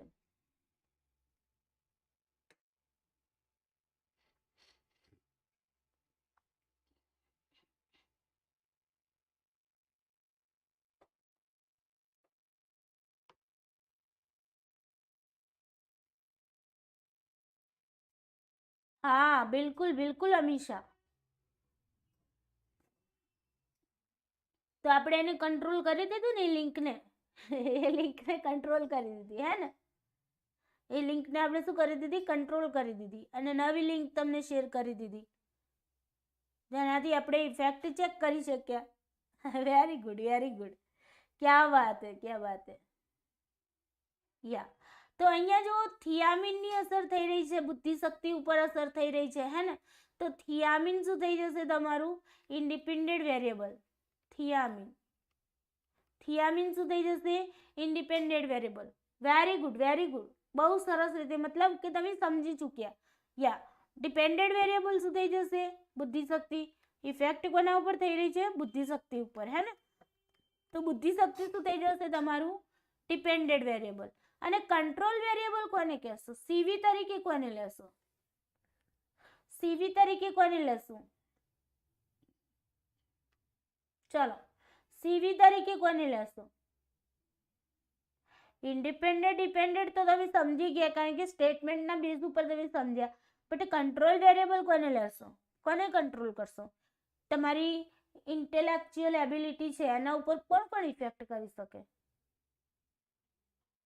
એજ મતલબ કે ઉંમર, હે ને? ઉંમર, જાતિ મતલબ કે તમારું સેક્સ, આપણે જે લિંગ કહીએ છીએ ને કે મેલ ફિમેલ, હે ને? Male female. પછી વ્યક્તિ નહીં આવે. કંટ્રોલ તરીકે આપણે એજને કંટ્રોલ કરી દઈશું, જાતિને કંટ્રોલ કરી દઈશું, બરાબર ને? તો આ બધું જે છે, પછી માની લો કે અવાજ. ઓકે, તો આ બધા જે ભૌતિક અને બીજા બધા જે પણ કહેવાય એક્સટર્નલ ઇન્ટરનલ જે પણ વેરિયેબલ્સ છે, જેની આપણે ઇફેક્ટ નથી ચેક કરવી, એ બધાને આપણે શું કરી દઈશું? કંટ્રોલ કરી દઈશું. ક્લિયર? યસ યા નો? યસ. વ્યક્તિ નહીં આવે, હા જેન્ડર આવશે. ઓકે, જાતિને જેન્ડર પણ લખી શકાય, જેન્ડર. ઓકે, જેન્ડર બી આવશે. એજ્યુકેશન, ક્વોલિફિકેશન, બુદ્ધિશક્તિ ઉપર. ચાલો, સમજાઈ ગયું ને? ઓકે, હવે જોઈએ પ્રયોગના લાભ અને મર્યાદા. આ લાસ્ટ સ્લાઇડ છે તમારી. ઓકે, લાભ શું પ્રયોગના? તો તો પ્રયોગમાં નિયંત્રણ શક્ય હોવાથી પ્રયોગને જે આશય હોય છે એને આપણે સિદ્ધ કરી શકીએ છીએ. સ્વતંત્ર પરિવર્તનની આપણે શુદ્ધ અસર ચેક કરી શકીએ છીએ. મેં જેમ તમને કહ્યું, કારણ કે એની અંદર પરિવર્તન કરી શકીએ, પુનરાવર્તન કરી શકીએ, વસ્તુલક્ષિતા આવી જાય, બરાબર ને? તો એના કારણે શું થઈ જાય છે, આપણે શુદ્ધ અસર ચેક કરી શકીએ છીએ, કંટ્રોલ કરી દઈએ છીએ, હે ને? એટલા માટે શુદ્ધ અસર આપણે ચેક કરી શકીએ છીએ. પ્રયોગમાં પુનરાવર્તન શક્ય હોવાથી પરિણામોની જે વિશ્વસનીયતા છે એને આપણે સ્થાપિત કરી શકીએ છીએ, બરાબર ને? પુનરાવર્તિત કરી તેનો ઝીણવટભર્યો પણ આપણે અભ્યાસ કરી શકીએ. પ્રયોગકર્તા પોતાની ઈચ્છા પ્રમાણે પ્રયોગની અંદર શું કરી શકે છે, પરિવર્તન હસ્તપ્રયોજન કરી શકે છે, એને મોડિફાઈ કરી શકે છે, અથવા તો મોડિફિકેશન કરી શકે છે વેરિયેબલની અંદર, બરાબર ને? ચેન્જ કરી શકે છે. ક્લિયર? પ્રયોગના પરિણામો ચોક્કસ અને સંખ્યાત્મક સ્વરૂપે પ્રાપ્ત થતા હોવાથી તેનું આપણે વિશ્લેષણ એનાલિસિસ પણ કરી શકીએ છીએ, હે ને? એનાલિસિસ કરી શકીએ, અર્થઘટન કરી શકીએ છીએ, ઇન્ટરપ્રિટેશન કરી શકીએ છીએ. ક્લિયર?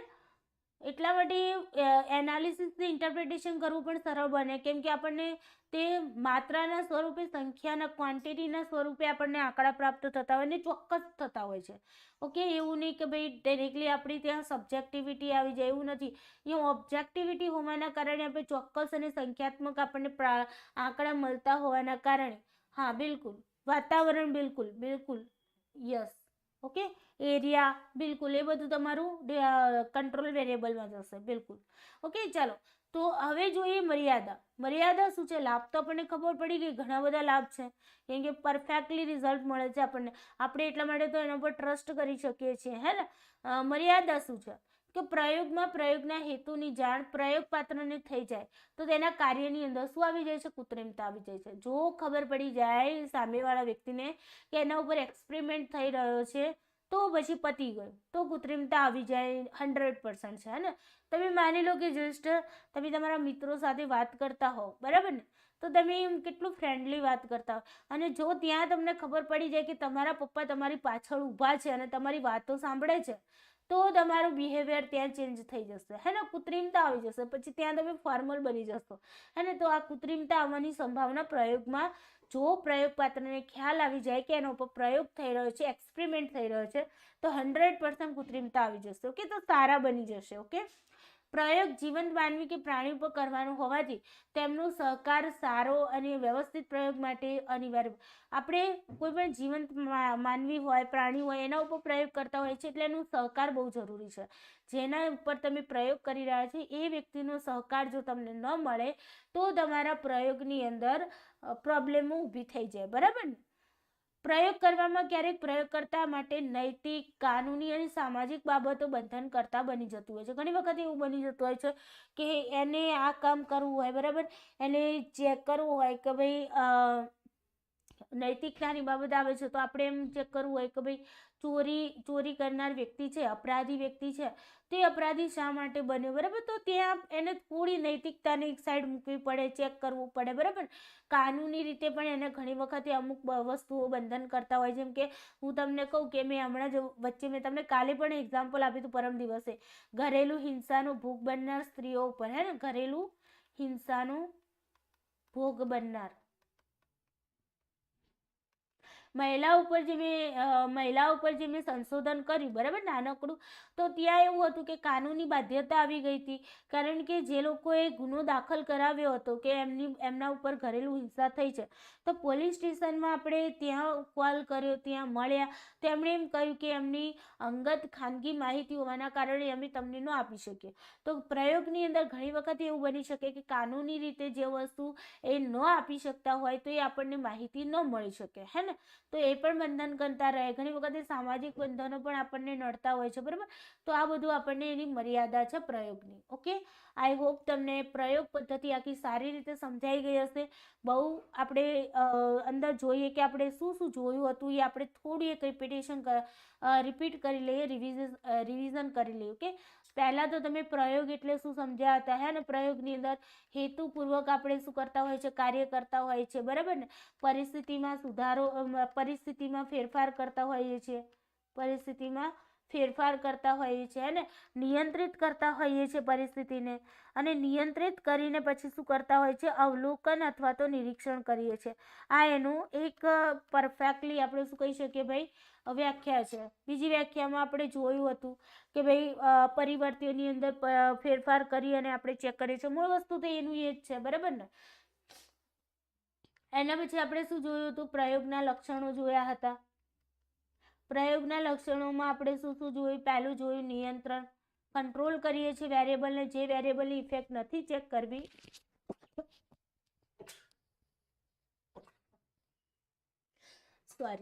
જે વેરિયેબલની આપણે ઇફેક્ટ ચેક નથી કરવી એને આપણે શું કરીએ છીએ, નિયંત્રિત કરી દઈએ છીએ, બરાબર ને. પછી પરિવર્તીયમાં પરિવર્તન કરીએ છીએ, હે ને, પરિવર્તન લાવીએ છીએ, મતલબ ઇન્ડિપેન્ડન્ટ વેરિયેબલ છે એને પરિવર્તિત કરી અને ચેક કરીએ છીએ. પુનરાવર્તન કરીએ છીએ, વારંવાર આપણે ચેક કરીએ છીએ, બરાબર ને, રિપીટ કરીએ છીએ. અને વસ્તુલક્ષિતા, જેની અંદર કોઈ પણ પ્રકારનો પૂર્વાગ્રહ કે પછી માન્યતાઓ, વલણો અંદર એડ થતા નથી, બરાબર ને. આ એના લક્ષણો જોયા. એના પછી આપણે શું કર્યું, પરિવર્તીયનો મિનિંગ સમજ્યા કે જેમાં ફેરફાર કરી શકાય, જેમાં ફેરફાર થતો હોય, હે ને, જેમાં ફેરફાર થતો હોય, જેમાં પરિવર્તન આવતું હોય એને આપણે પરિવર્તીય કહેવાય, બરાબર ને. પરિવર્તીયના પ્રકારની અંદર આપણે જોયું સ્વતંત્ર પરિવર્તીય, જેને આપણે કહ્યું ઇન્ડિપેન્ડન્ટ વેરિયેબલ. બીજું જોયું આપણે આધારિત પરિવર્તીય. આધારિત પરિવર્તીયની અંદર આપણે શું જોયું, ડિપેન્ડન્ટ વેરિયેબલ. ત્રીજું જોયું આપણે નિયંત્રિત પરિવર્તીય. નિયંત્રિત પરિવર્તીય. નિયંત્રિત પરિવર્તીયની અંદર આપણે જોયું કંટ્રોલ વેરિયેબલ, હે ને. ઇન્ડિપેન્ડન્ટ વેરિયેબલ શું છે, ઇફેક્ટ કરે છે, ઇફેક્ટ કરે છે, હે ને. ડિપેન્ડન્ટ વેરિયેબલ શું છે, ઇફેક્ટિવ થાય છે. એન્ડ નિયંત્રિત પરિવર્તીય શું છે, નિયંત્રિત પરિવર્તીય પણ ઇન્ડિપેન્ડન્ટ વેરિયેબલ જ છે, પણ આપણે શું કરીએ છીએ, પણ તેને કંટ્રોલ કરવામાં આવે છે, કંટ્રોલ કરવામાં આવે છે. કેમ? કારણ કે આપણે એની ઇફેક્ટ ચેક કરવી હોતી નથી, આપણે તેની ઇફેક્ટ ચેક કરવી હોતી નથી. ક્લિયર? આઈ હોપ તમને આજનો ક્લાસ બહુ સારો લાગ્યો હશે, બહુ સારી રીતે સમજાયો હશે. ઓકે, આને લગતા ક્વેશ્ચન પણ હું તમને મૂકી દઈશ જેથી કરીને તમારું પાવરફુલ થઈ જાય. ઓકે, તો ચાલો જતા વિડીયોને લાઈક કરતા જજો, તમારા મિત્રો સુધી શેર કરવાનું ભૂલતા નહીં, એન્ડ ચેનલને સબસ્ક્રાઈબ કરવાનું ભૂલતા નહીં. ચલો બાય, ટેક કેર યુ સૌને, જય શ્રી કૃષ્ણ.